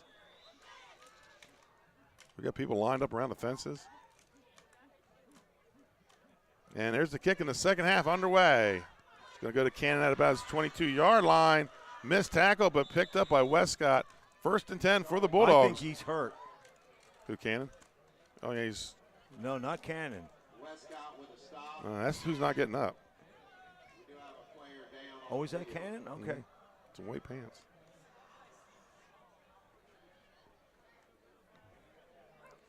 I want to thank our cameras.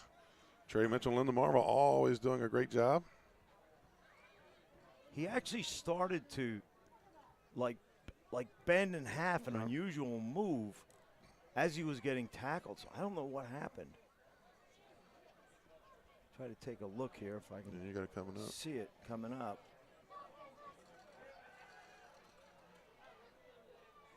Right there. Hey, dropped down to his knee on the first tackle. Yeah.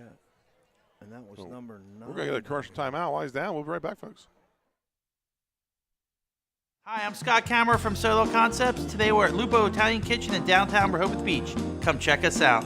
Located inside the Hotel Rehoboth, Lupo serves coastal Italian cuisine with fresh pasta made in-house daily. Lupo features plenty of unique craft cocktails and an extensive award-winning all-Italian wine list. Popular dishes include lobster bucatini, veal meatballs, grilled swordfish, and eggplant parmesan. Lupo Italian Kitchen on Rehoboth Avenue, serving happy hour daily and dinner 7 days a week. See you soon. And welcome back. Morion Cannon is up and able to walk off the field under his own power. So 1st and 10 at the 33-yard line, their own 33-yard line, where Laurel will start the second half. No score here after a half of play. 2 undefeated teams, and they're going to wrap them up in the backfield. That's Newton again with a tackle for a loss. And a late flag. No, don't tell me again. I think this one might be on Laurel. The Woodbridge kids are clapping.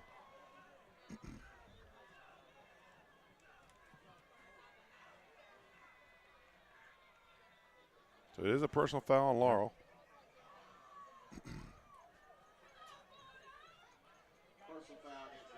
I used to describe that as being selfish. Mm-hmm.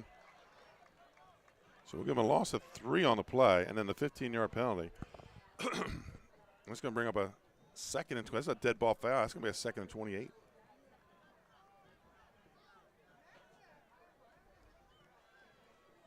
And Coach Jones. Oh, I just saw somebody get. Okay. At the end of the play, Woodbridge player got knocked flat on his back. Unless he was like a soccer move, he was faking it a little bit, but he got the penalty. So here we go, 2nd and 28 for the Bulldogs. Motion comes to the near side. Option. I think that's Weaver. And he's going to pick up a chunk. On the stop, Lexton Westcott for Woodbridge. Gain of 6 on the play. He's only a freshman. Wow. He's the last nice of the size. Mother Sharon Westcott calls them the Fab Five. Well, they sure are. He is tall. 3rd down for the Bulldogs. And option. Oh, he's hit. Yep. Almost like a blindside tackle by Wright coming through that B gap. And another tackle for loss for him. See what they're asking the center to still try to take him one-on-one. Right. And you can see in that play, center had a good attempt, but he only had half of his body on him. I didn't even see Wright until he got up after the tackle, but I saw Shockley go down quickly. Yeah. So Shockley to punt. You don't want to use missing a play. You do not want to use a timeout this early on a punt. And they do. They get Limehouse gets on the field. And gets it away. Much better punt this time. He's going to take it about the 50 on a fair catch. Satrick Stones. They're going to say at the 50. 1st and 10 for Woodbridge. So field position has been big in this game, Jim, so far. Yeah, just haven't been able to take advantage of it. They start to move, and it's either a penalty. For the most part, it's been penalties. Right. And I'm kind of surprised this point in the season, because you're the halfway point. 1st and 10 at midfield for the Blue Raiders. Their first possession of the second half. Unbalanced, Benny. And Newton hitting the backfield. I'll tell you what. 74, Cannon. And that's going to be a loss of 2 on the play. And the Weaver. And Cannon. Slow getting up.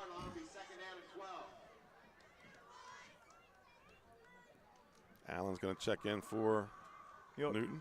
Weaver has 3 tackles for loss tonight.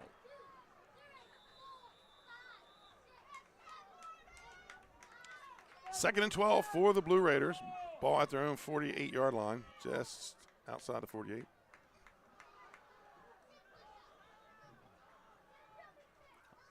Unbalanced again. And that's going to be Allen. I'll tell you what. Another loss. Loss of 3. Going to be 3rd and 15. There were a pile in there.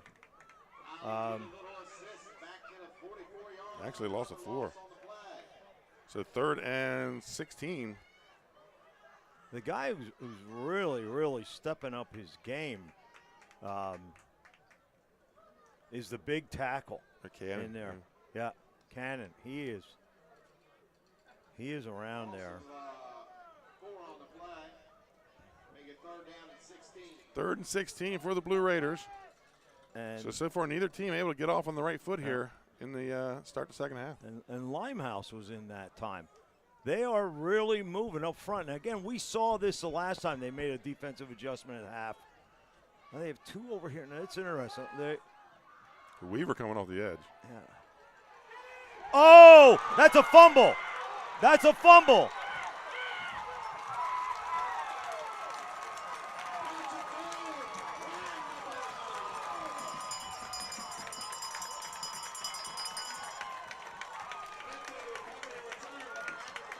I'm trying to see who made that hit. Was it Weaver? I thought it was 28. 28. And another turnover for Woodbridge.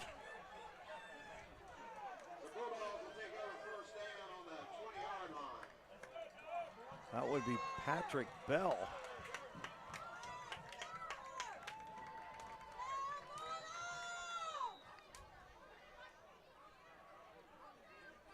So we finally made it to the Lashers red zone. First time tonight. Or it's actually second. We just never got a chance to announce it the first time. First and 10 for Laurel. That's a fumble. So that's going to be a loss on the play.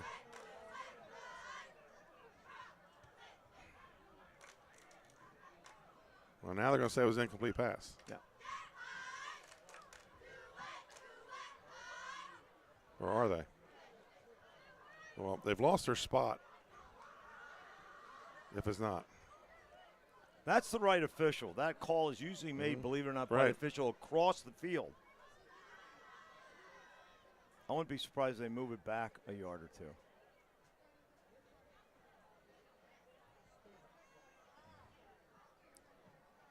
Incomplete. Okay. So they're going to bring up a second and 10.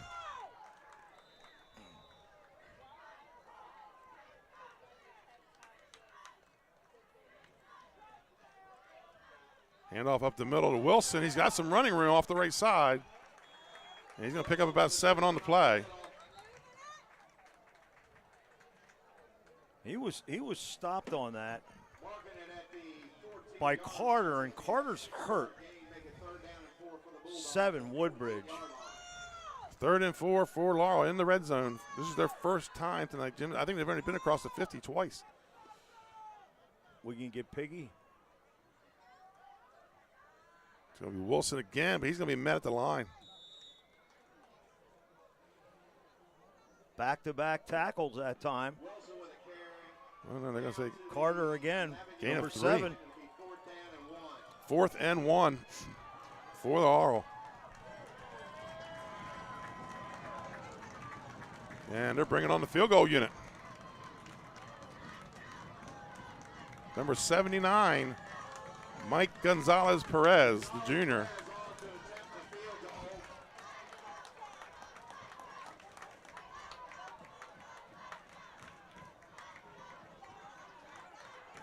And people might be wondering why. Well, they've turned over. That's no good. Oh. But they've turned over on downs twice in this game. So not a bad call by Coach Joey Jones. No, get some points on the board. He had it deep enough, well deep enough. It's just off to the right, wide right. And that's going to be 1st and 10 for the Blue Raiders, and that'll take it out to their 20 or to the 20-yard line. So both offenses struggling here to start the second. They've been struggling the whole game, Jim. Yeah. Yeah, the fumbles, penalties.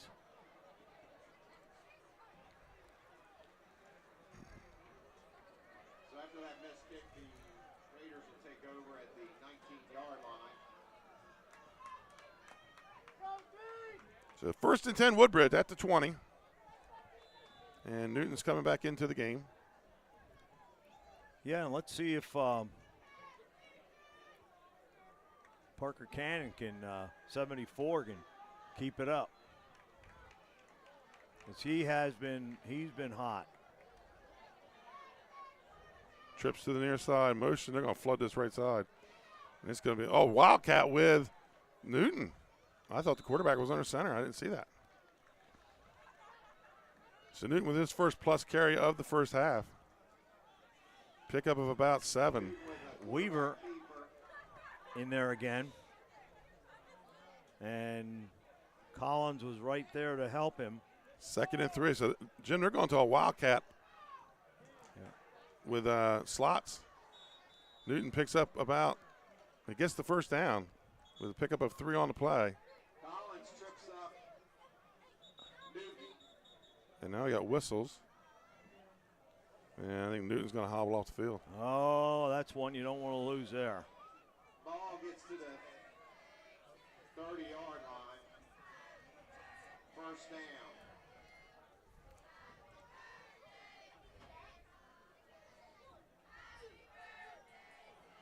Collins with 5 tackles on the night and a fumble recovery. Him and Weaver starting to pull away from the pack. Right. It's almost like a 6-2 that they're playing now. Right. I formation here for the Blue Raiders. Here comes a blitz. And it's going to be offsides. Offsides, Laurel. Yeah, they got him that time.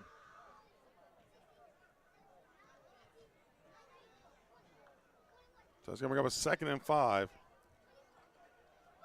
I'm a little, one of the things could be a short pop pass over where the linebackers are vacating. Right. No, that's what they call right there. That's what their spot is. 2nd and 5 from the 35. I formation. Smart under center. Fakes the pop pass. Handoff hit in the backfield. He's going to spin ahead for a yard. That was number 9 on the carry, Johnson.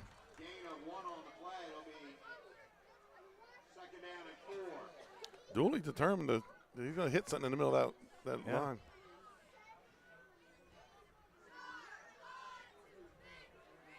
Collins and Weaver around the ball again. The guy that's making it easier for him, though, is Parker Camp, 74, because two people need to block him.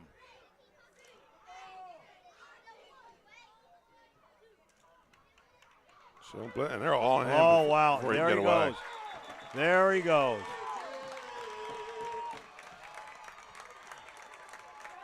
Well, it's going to be a loss of about 5 or 4 on the play. Loss of 4 on the play. That's his second tackle for loss.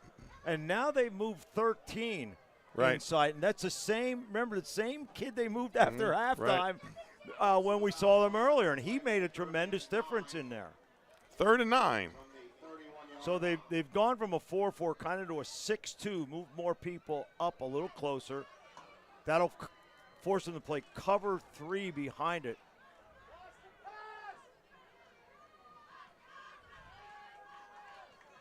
I'm not sure what we're doing here. Woodbridge goes back into the huddle. Pistol formation.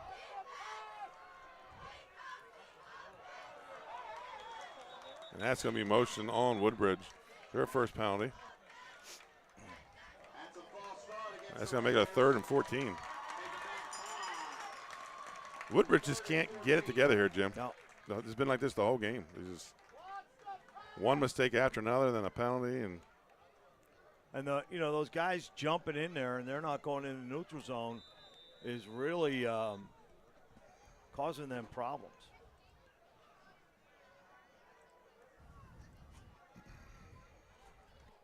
The late movements by Laurel up front is giving them real blocking issues. So they go back to that pistol on a 3rd and 14. Yeah, I think they're going to catch Laurel on that one.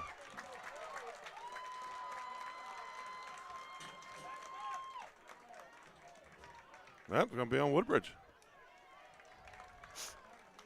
I thought it was on this side linebacker, but you know what? They're moving. They're not used to that. Someone jumping up in front there.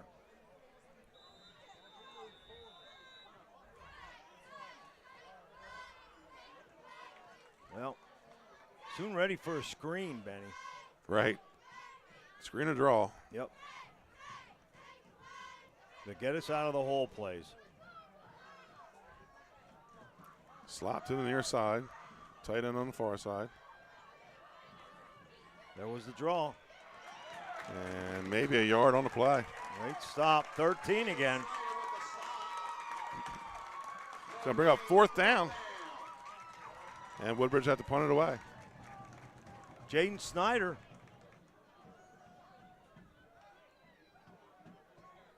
He's a second half star. Yeah, you're right. Yeah, Jaden, when we saw him early in the year, he was playing over the center and just was disturbing the whole thing. Smart to punt it away. Javier White back at his own 46, 45.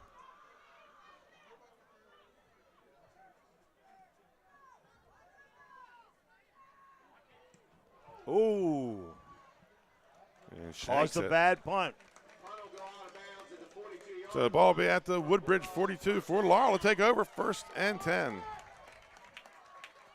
I heard Greg Schiano speak a couple years ago, and when he was at Rutgers the first time, anything that was back beyond the 50, they went to block. Right. Every time. And we used it that year, and it caused like 6 bad punts. We didn't have any bluff, but you had to work on where the launch point is so your guys aren't running into the kicker. No. So 1st and 10 for Laurel. Ball at the Woodbridge 42-yard line. Excuse me, double slot. Motion goes to the far side. Handoff up the middle. He's going to scamper around. He's going to get whistle, and then the ball comes out.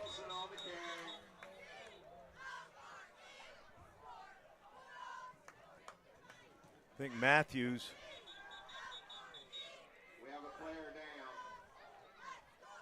down. And that's Wilson down. That's not what Matthews they want to say. On the stop now. Wilson with a gain of about Newton's back in. make it 2nd Must have been cramp.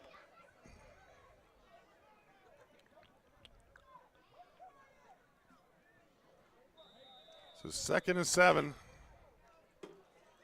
for the Dogs. Ball inside the 40. Looks to be about the 37-yard line. Maybe 38.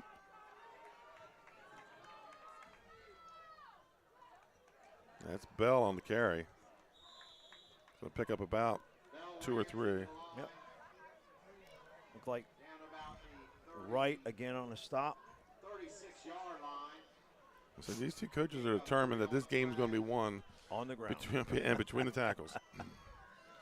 3rd and 4.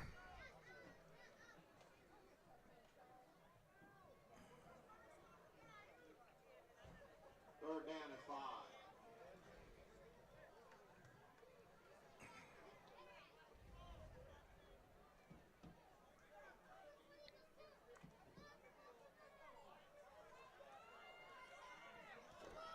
Third and 4 for Laurel. At the 46 of Woodbridge. Excuse me, 36. Motion, sweep. Oh, runs into his own player. Well, And he's going to be thrown down for a loss. Loss of about 7 on the play. Carter, You're right. They have got that one scouted out. Yep. That hasn't hit yet tonight. No. That was a big play for them during the year. And when he comes in motion, they know he's doing it. Carter's been hot this half, number 7.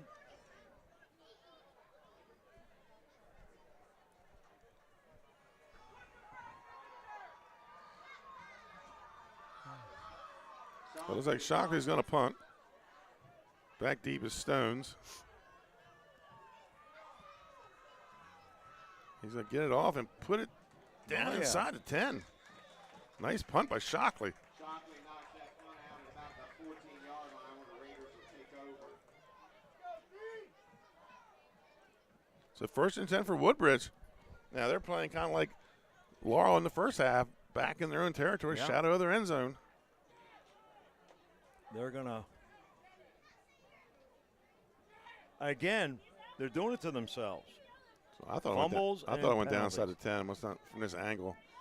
But it's going to be at the 14. 1st and 10, Woodbridge with 16 seconds to play in the 3rd quarter.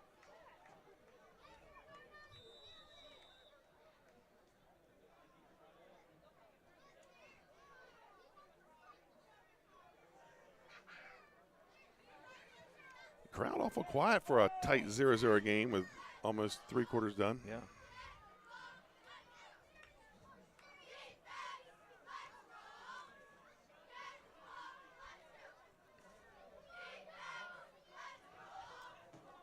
So Smart in the pistol.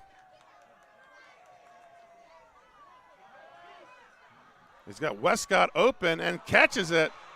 And a late flag. I would assume a pass interference.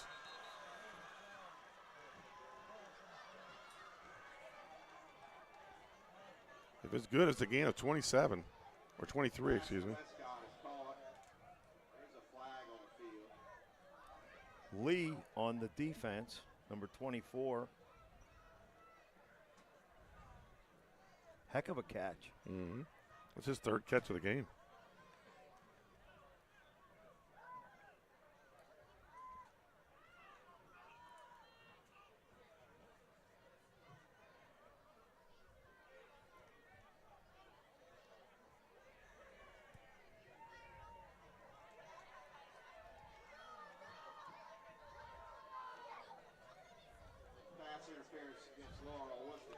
So the pass interference decline, a gain of 23. And that's going to put the ball at the 27 and probably end of the quarter. Woodbridge can come back on the field, but I don't think they're going to get a playoff.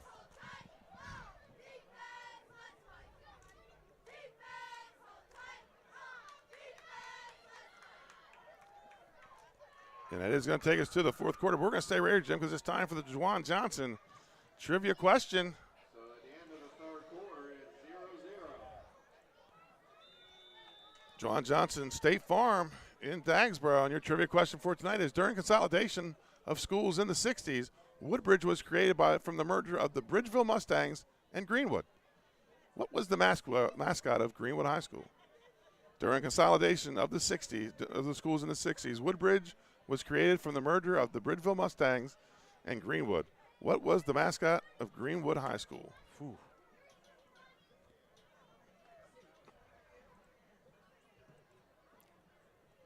And that brought to you by Juwan Johnson State Farm. Your State Farm dealer down at Dagsboro. Give Juwan a call. Juwan actually played Little League for me, Jim. He what? He played Little League for me. Yes, sir. Is that right? Yes, sir. Good little shortstop. Did some pitching for me. One of those kids that batted over 500-600, you know. Wow. So here we go, fourth quarter. Let's see if the Woodbridge magic continues. They've been a fourth quarter team for like 3 years now. And now they're going to be 1st and 10. Looks like their own 37-yard line, 38, call it.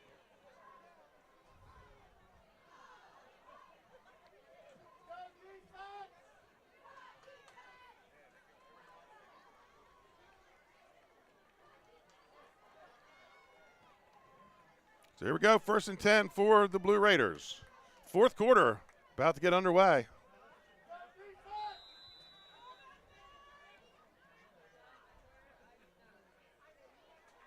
Here comes the blitz. And tackles him as he gets the ball. In there. Snyder with the stop for a loss. That was Newton on the carry. Loss of about 4. Loss of like 5 on the play, second down and 15. So 2nd and 14. They just have that timed up. I'm not sure if Dooley just doesn't think his team can go on 2 or 3. If you don't practice it, right? You know, it's very difficult to do. Because you don't want to go the other way. Oh, no. Slot to the far side. Now they're going back to that pistol.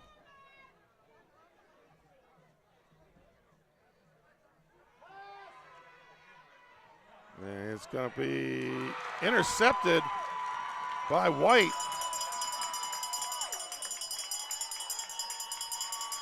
And that's going to be the 5th turnover of the game for Woodbridge. And White's 2nd interception. Right.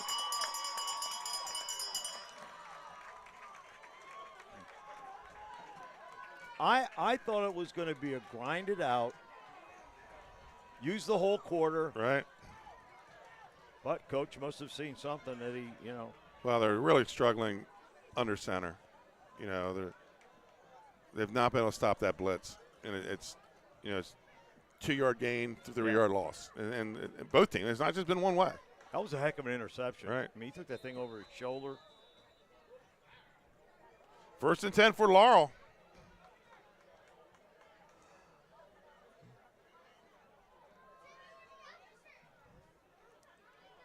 There's a speed sweep. Cuts it back in a little shorter this time. I'll be White on the carry up to the 45-yard line. Gain of 2 on the play. It'll be 2nd and 8. Right in there. On the play. 2nd and 8 for Laurel.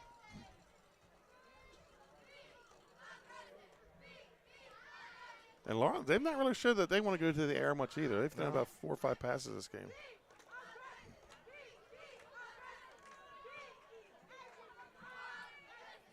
Motion again. Up the middle with Bell, and he's going to pick up about 2. Make it a 3rd and 6. Javier White's going to be tired just from all the motion he's been in tonight. Yeah. Yeah, he plays hard. He does. 3rd and 6 for the Laurel Bulldogs. They're at their own 47-yard line.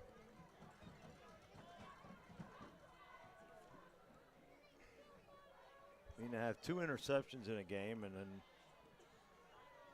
then if there's a guy that's going to break it, it'll be him. Right. 3rd and 6. Laurel breaks the huddle. And Shockley with some last-minute instructions for Brody Lee. Drops back. Throws. Has White open. And he's got the first down. That is a tough run. He's not a real thick guy. No. But I'll tell you what, he uses the whole field. Gain of about 11 on the play. First down, Laurel. Carter again, 7 on the stop.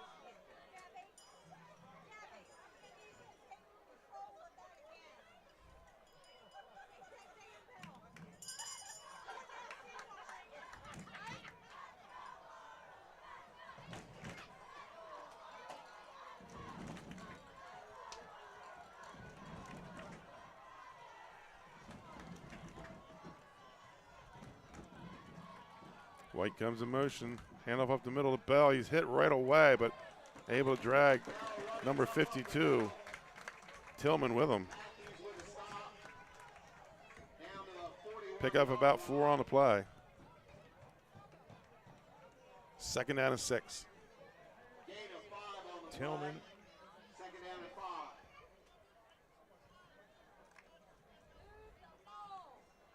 Belly inside.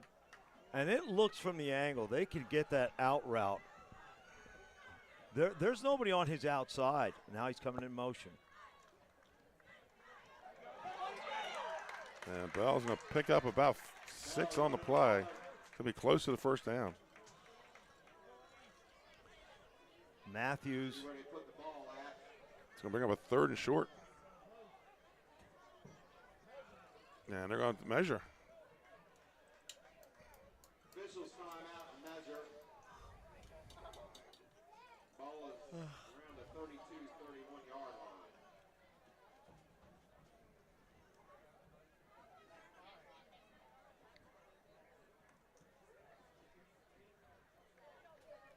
Oh, they're going to measure, okay. 8:26 to play here in the 4th quarter. No score in this game.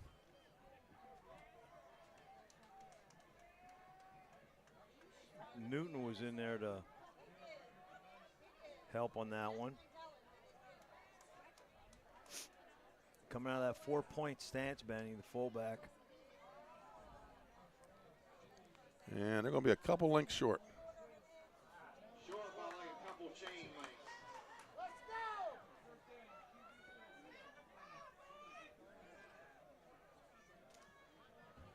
So 3rd and inches for Laurel in Woodbridge territory.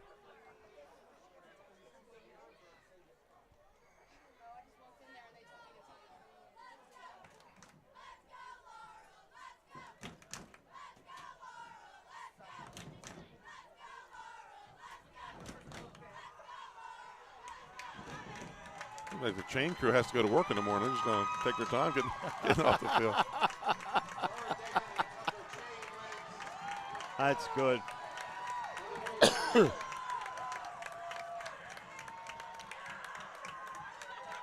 Maybe the biggest place far in the game right now for Laurel, Jim.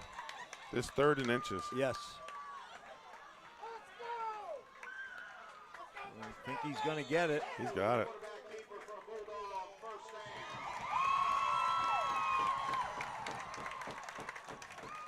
Picks up about 2 on the keeper.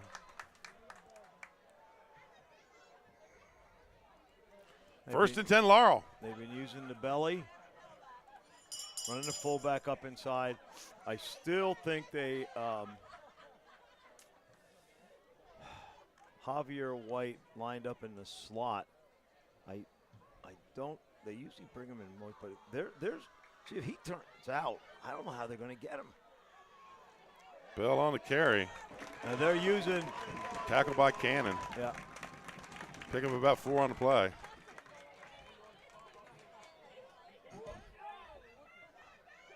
They're using the motion as a decoy to, they've stopped the sweep so much. They're bringing them across, and it's just giving them enough with that fullback. Hey, you're getting 3.7. You're on schedule. Right. 2nd and 6. Oh, it hits him as he's taking the ball. That was 52 on the stop. Khalil Tillman. No gain on the play. He almost took the handoff. Yeah, went to the well a couple times there. Yeah, I'm waiting for him to go out of the slot. The outside linebacker is on him, but he's not on his outside. 3rd and 6 for Laurel. He's going to line up on the right side this time. He's on the right side. There's a sweep again, and they have him in the backfield. Stopped. And Woodbridge trying to tackle the ball. That was number 8, the initial hit, Rasheed Stones. Stones has had 4 tackles tonight and a tackle for loss. So loss of 4 on the play. Brings up 4th and 10. Loss of 4 on the play. That seems to be their, 2nd and 3rd and medium. They like to go to White. Yep. I would think you punt here, but I'm not coaching, and they're not paying me to coach. 4th and 10 for Laurel. Ball at the 30-yard line of Woodbridge. 4th down for the Bulldogs.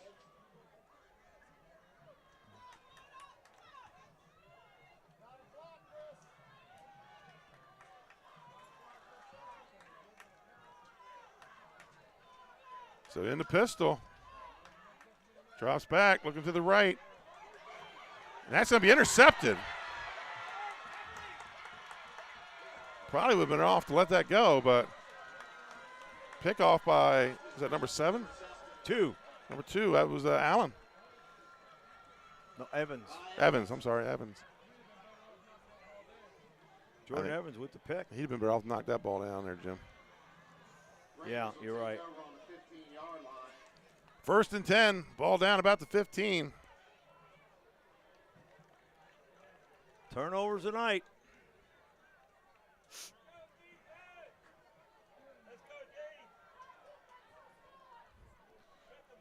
.5:35 to play. 1st and 10, Woodbridge at their own 15-yard line.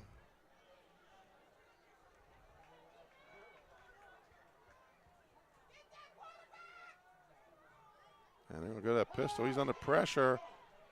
And throws it downfield to Westcott. Westcott has it at about the 45. To the 40. Inside the 35. Cuts back to his right to the cross field. Touchdown. Lexton Westcott from Seth Smart. 85-yard touchdown. Wow. And just like that.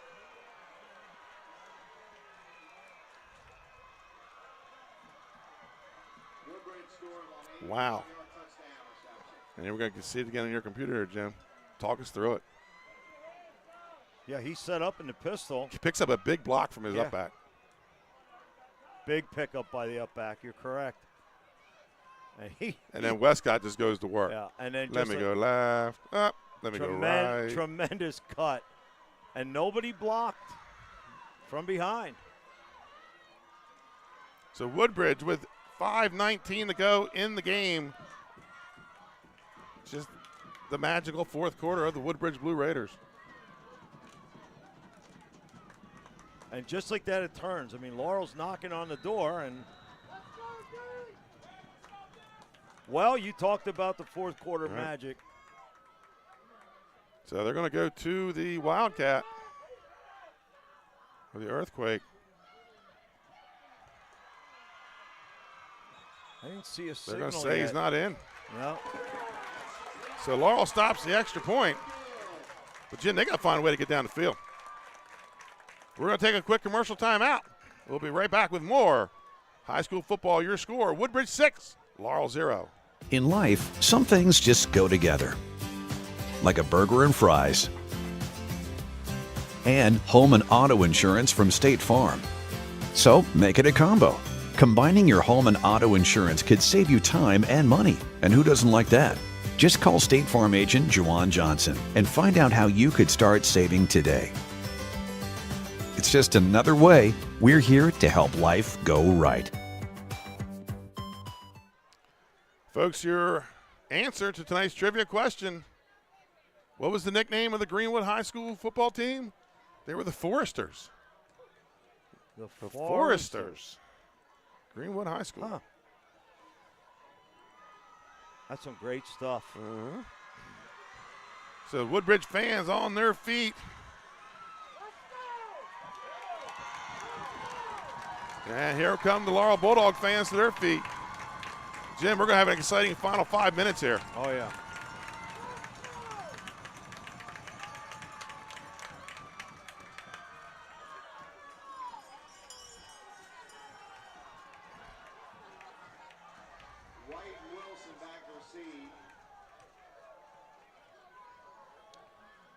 So back to about between the 10 and the 15 is White and Wilson back to receive the kick of Cotton Collins.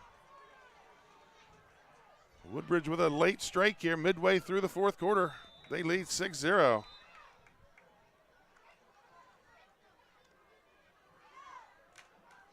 And there's some tired kids. Yes. And the kick's going to go to White. It's going to bounce at his feet. Uh-oh. And Collins makes the touchdown saving tackle. Whoa! And a flag. And another flag. Yep. How? Ah, shut up, Jim. Okay. Well, we got flags about 15 yards apart. And there's a Laurel guy down. Excuse me, a Woodbridge guy down over here. I saw. Well, they're both dead balls. I'm going to watch it here again.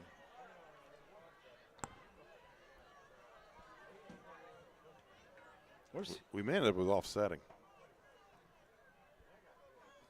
Let's see what happens here.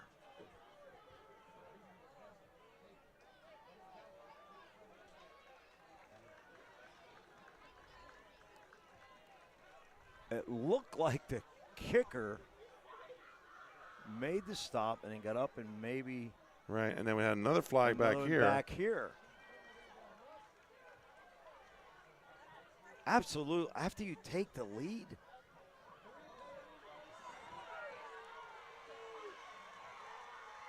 Well, it's going to be on Laurel. Laurel.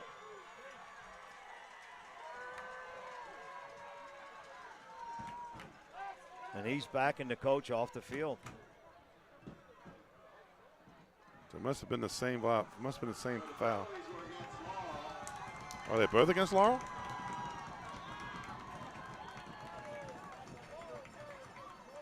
Or just one against Laurel?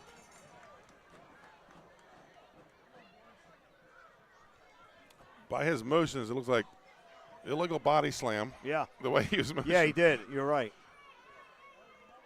So that's going to be 2 penalties against Laurel. Same thing happened to Woodbridge at the end of the first half. So that's going to take the ball back to the, 16-yard line. 1st and 10, Laurel Bulldogs. What I thought was the kicker grab. I think he's the one that got launched. Right. I apologize. So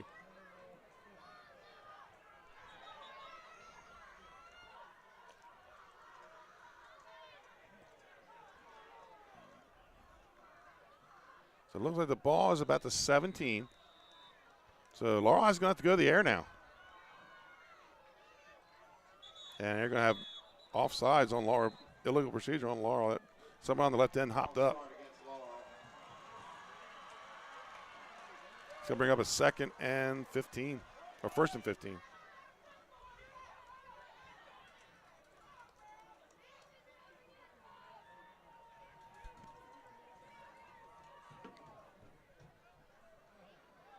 So Mark off the 5, takes the ball back to about the 12. And we really haven't seen Laurel's vertical passing game yet tonight, Jim. So no. I think we're about to see it. Yep. It's been there all season. This kid, when he has blocking, he can get the ball downfield. Get the ball down. Yep. He looks safeties off great. Now is this trips? Trips with a short wing.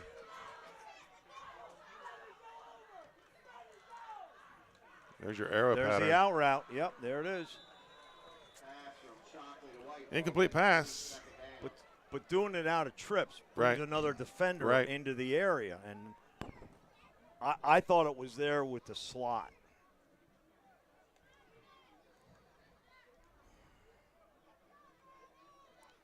Jim, start looking for your pest of the game. I think I've got my player of the game if this score hangs. Yeah, I got a player of the game brought to you by Louis Pizza. And the pest of the game brought to you by Active Pest Solutions. So hang around for the post-game show. We're going to have a couple post-game awards. It's 9 o'clock here in Laurel, western Sussex County. These two schools 18 miles apart. 2nd and 15 for the Bulldogs. And he's going to go under center. And I'd say they're double slots with tight wings maybe. Yep. Dropping back. Looking the vertical. That got tipped. Incomplete.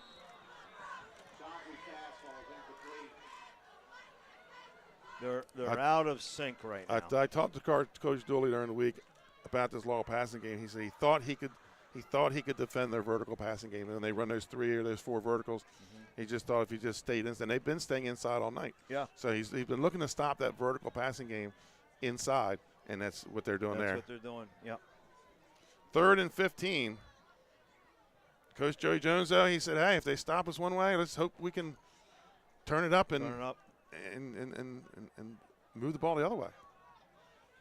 But up until that last pass, neither team was really moving the ball. No. 3rd and 15.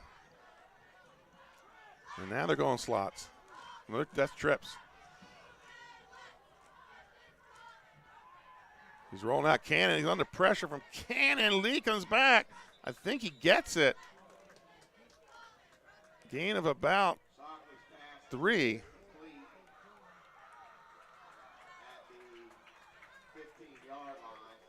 Shockley had to, or excuse me, Lee had to make an effort to come back and get that. Yeah. May have been better off just let that one drop, just like he probably should let that interception drop earlier on the other end.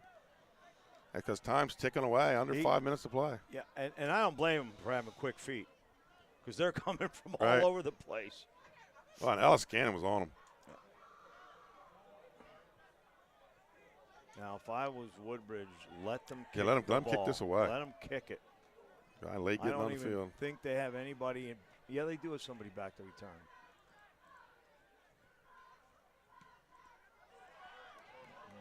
High punt. And it's going to take a Woodbridge bounce, and they're going to have to fall on it. Nice job. So that's kind of like framing the pitch there. Yeah.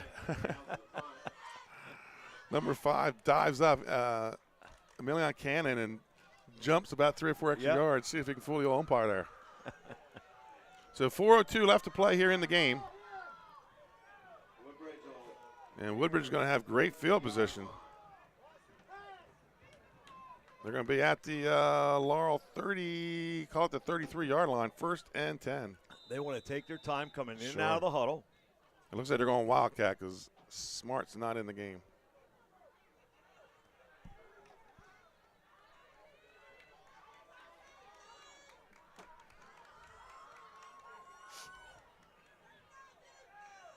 And a spread Wildcat. Too many people on the field. And they're going to take a timeout. Well, we might as well take one with them because we haven't had time to take many. My sponsors aren't going to be very happy, Jim. We'll be right back after this timeout.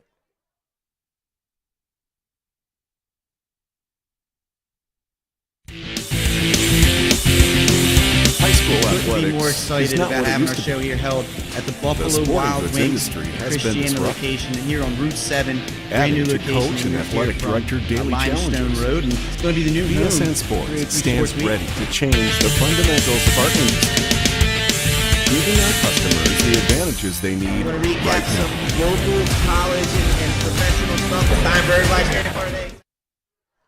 Jim, coming up here in a couple weeks, we have a special week of football.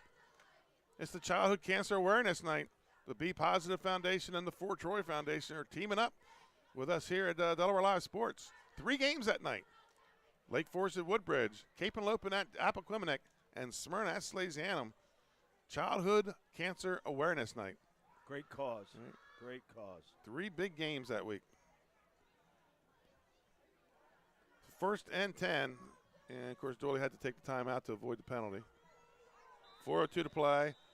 And it's going to be spread with Newton and the Wildcat. Fakes the handoff, runs up the middle, and he's close to a first down. I think he's going to be about a yard short. 13 Snyder tripped him up, and it's a good thing he did. Yeah. He had some juice going up in there. Kind of surprised that Dooley's showing us with the 6-point lead and the ball. And Laurel's going to take a timeout here. So let's pay another bill while we're at it, Jim. We'll be right back, folks.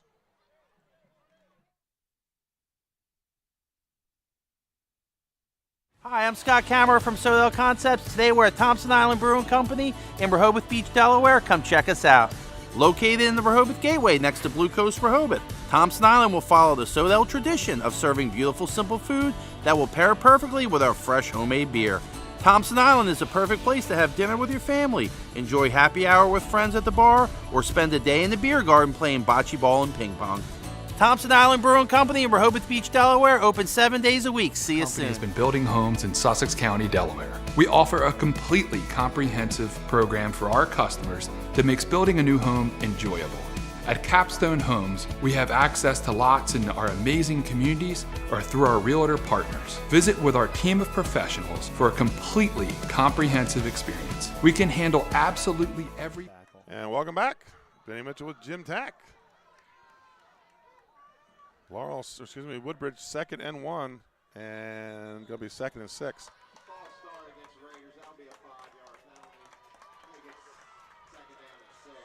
That was Satrick Stones got caught. Oh, no, I'm sorry, it wasn't. It was 2, Jordan Evans. Jordan Evans, he was the quarterback last year. Made the move to like a wideout where he could get more options to get the ball. Get the ball more. He's an excellent athlete. 2nd and 6.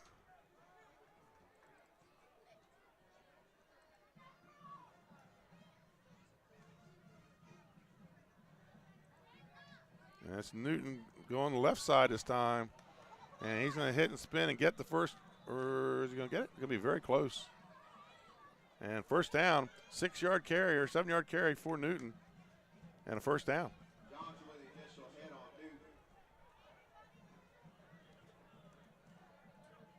Ball at the 23. 52 Hearn with the stop. And they're going to they got to take their time coming in and out of the huddle. All right, Laurel still with 2 timeouts. Hearn, the son of the defensive coordinator. So it'll be probably making some tackles. Should this stay this way, Jim? Not a bad game for Laurel. I mean, this is a step up in class. They're going to get bonus points anyway because Laurel's going to have Woodbridge's going to have a winning record. A lot of wins, yeah. And it's going to be a sweep. And that's number 9, Johnson on the carry, a freshman. He's going to pick up about 7 or 8 on the play, and we have whistles and stoppage. Timeout, Laurel. Well, Jim, we're going to pay the electric bill. We're right back, folks.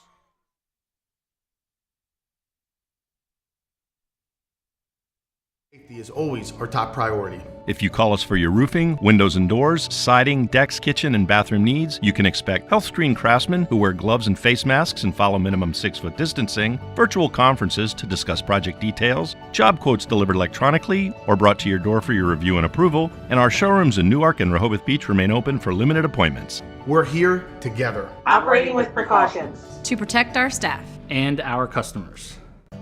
At Ferris. And welcome back, folks. 6-0. Woodbridge with the lead. Late fourth quarter. On the 85-yard touchdown pass from Seth Smart to Lexton Westcott. That's the only score of the game. 6-yard gain for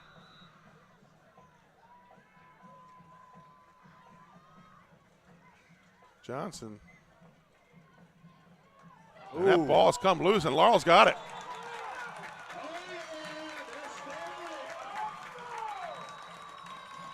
I didn't see who it was. Was it? No, I think it was 26. I'm not positive. 6 turnovers tonight. And he was close to the first down. He picked up a couple yards. If it was 26, we're going to have to go with Mr. and Mrs. 26 another one of those, huh? because he's not on our roster. So 2:46 to play here in the game. That was the one thing you did not want your kids to do. I call that trying to do too much. You're close to the first down. You're trying to get that extra yard. 1st and 10, ball on the 15. Laurel down at one time. Yeah, they had used 2 on that.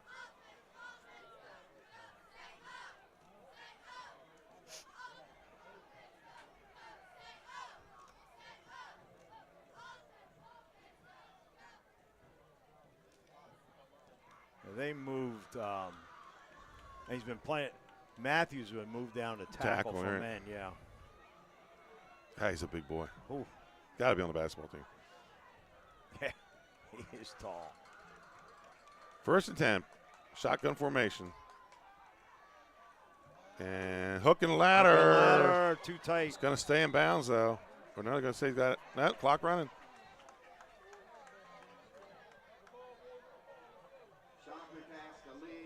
Pick up about 4 on the play.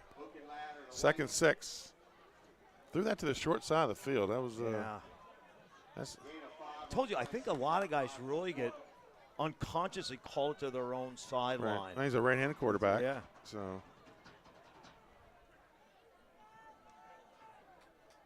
I mean, good call in this situation. Just nowhere for Javier White to go. Shockley drops back, looks over the middle. Intercepted. Intercepted it.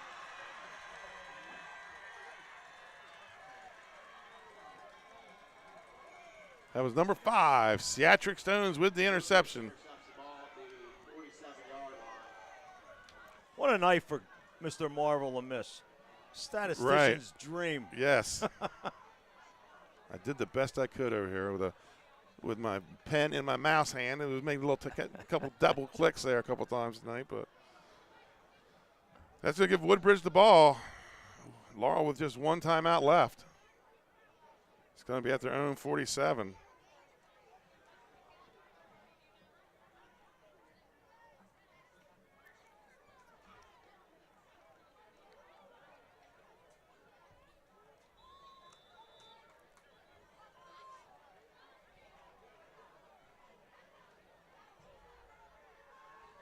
Seth Smart back in the game.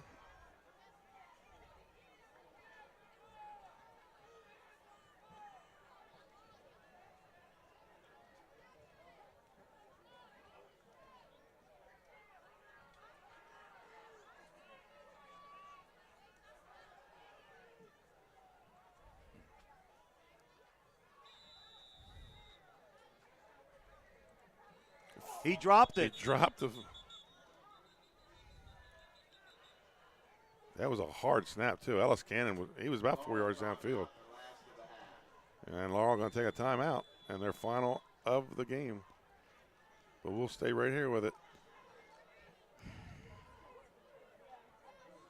I mean, I can do this without a calculator, and not a whole lot of math to be done here. I didn't think of that. Yeah. More math with the penalties and Right. turnovers.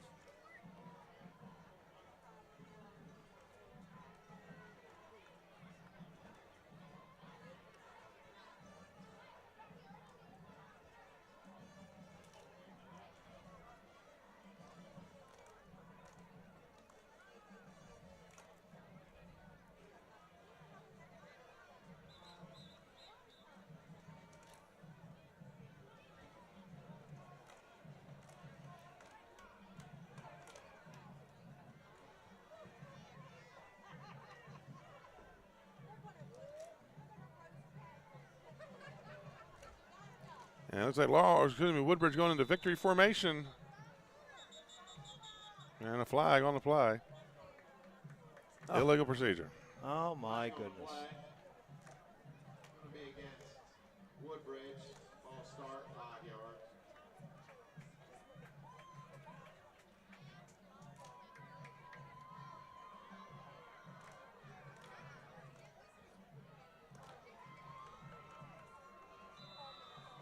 Second down and 15 for the Raiders.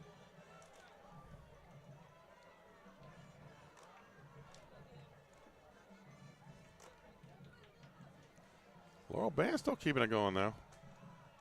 Minute 52 to play. Laurel out of timeout, so 2nd and 17 for Woodbridge. And they're not able to get a kneel down off. I don't think they're kneeling down. Looks like they're going to run a play.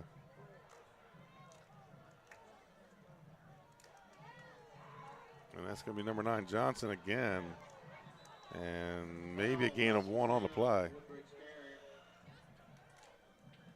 As the clock continues to tick down, 3rd and 16.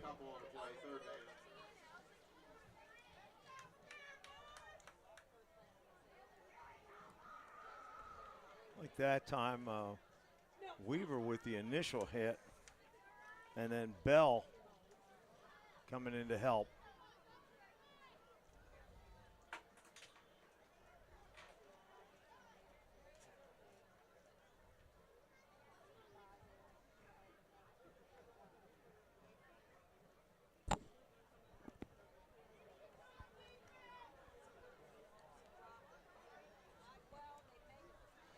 So he's going to let it wind down and take a timeout.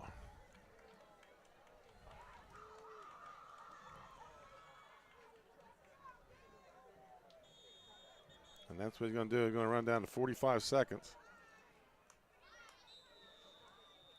And Woodbridge will take a timeout. We're going to stay right here, Jim. It's probably one of the lowest, what do I want to say? Statistic games we've had this year. Yeah.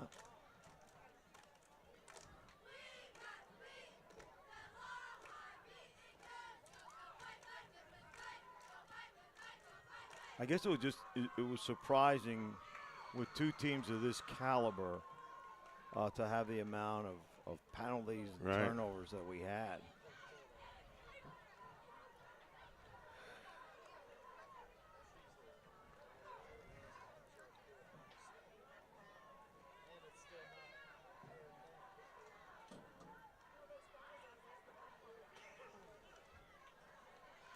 And they're going to come on the field and I guess snap it one more time because Laurel cannot stop the clock.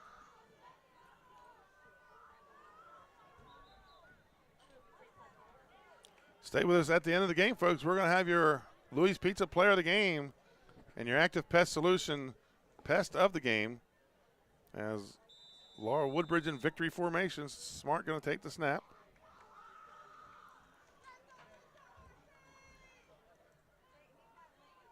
And takes the knee. As the clock winds down.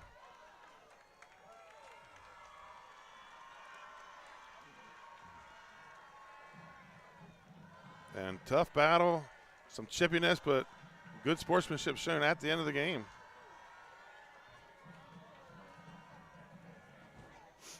Woodbridge moves to 5-0. Laurel drops to 4-1. Folks, we'll be right back after this commercial timeout with your post-game stats brought to you by Ace Handyman in Dover. Know that choosing the right company for home preservation can be challenging. Your home is your castle, and only the best and most trusted will work, right? Of course. So why is Ace Handyman Services different and the right choice?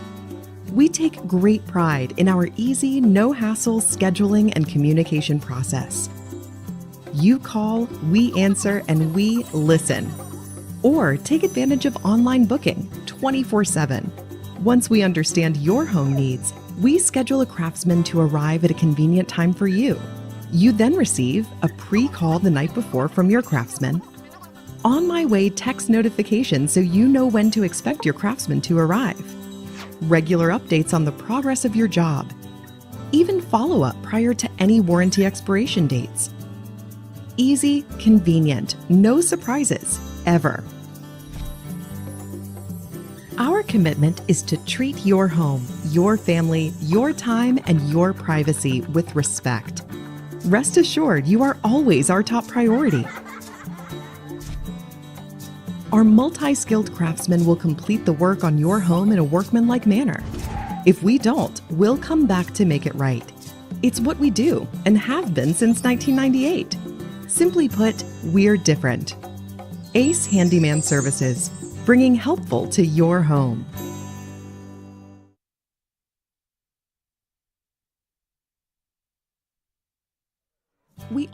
So welcome back, folks. Your halftime or your post-game stats brought to you by Nick Peeler and Ace Handyman in Dover. And not a lot of adding, but it did kind of spice it up in the second half. Let's go to your totals. For the Blue Raiders, 144 total yards of offense, 132 passing, and 85 of that was the touchdown pass. Play, yeah. 12 yards rushing. How they survived with 6 turnovers, I don't know. For Laurel, 84 total yards of offense, 34 yards passing, 50 yards rushing. Those 3 turnovers in the second half were crucial for Laurel. They hadn't turned the ball over all game. But those are your post-game stats brought to you by Nick Peeler, Ace Handyman Services in Dover. You see his number up on the screen. He covers southern Newcastle County and Sussex and Kent. So let's go.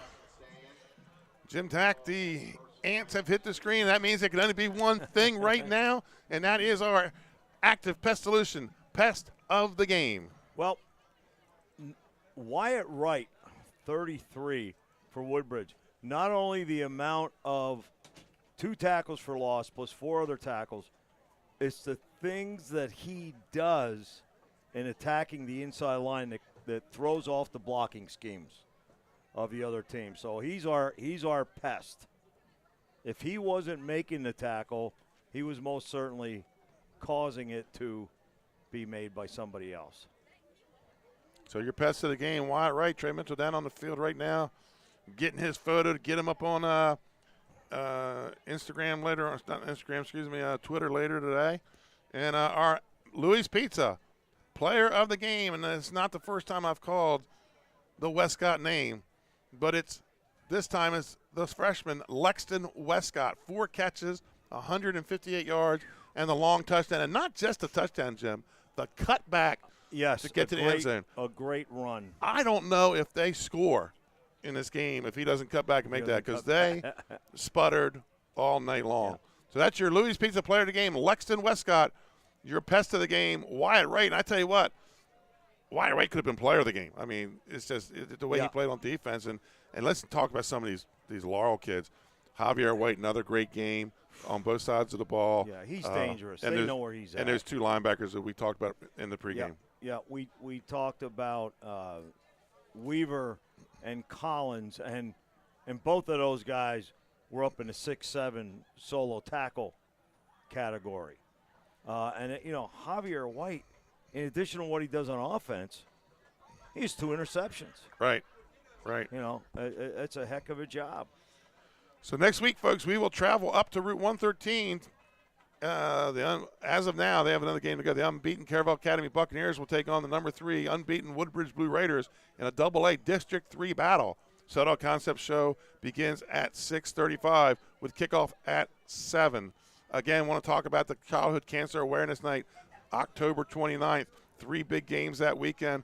the For Troy Foundation, the Andrew McDonough Be Positive Foundation, and Delaware Live Sports have teamed up. So Lake Forest at Woodbridge, Cape and Lopin at Appoquinimink, and Smyrna at Salesianum. Jim, college football speaking, I know it's not tomorrow. It's a little weird. I know. But University of Virginia, University of Lynchburg comes to Delaware State. How many schools are there in Lynchburg, for goodness sake? Lynchburg, there's a bunch of schools down there.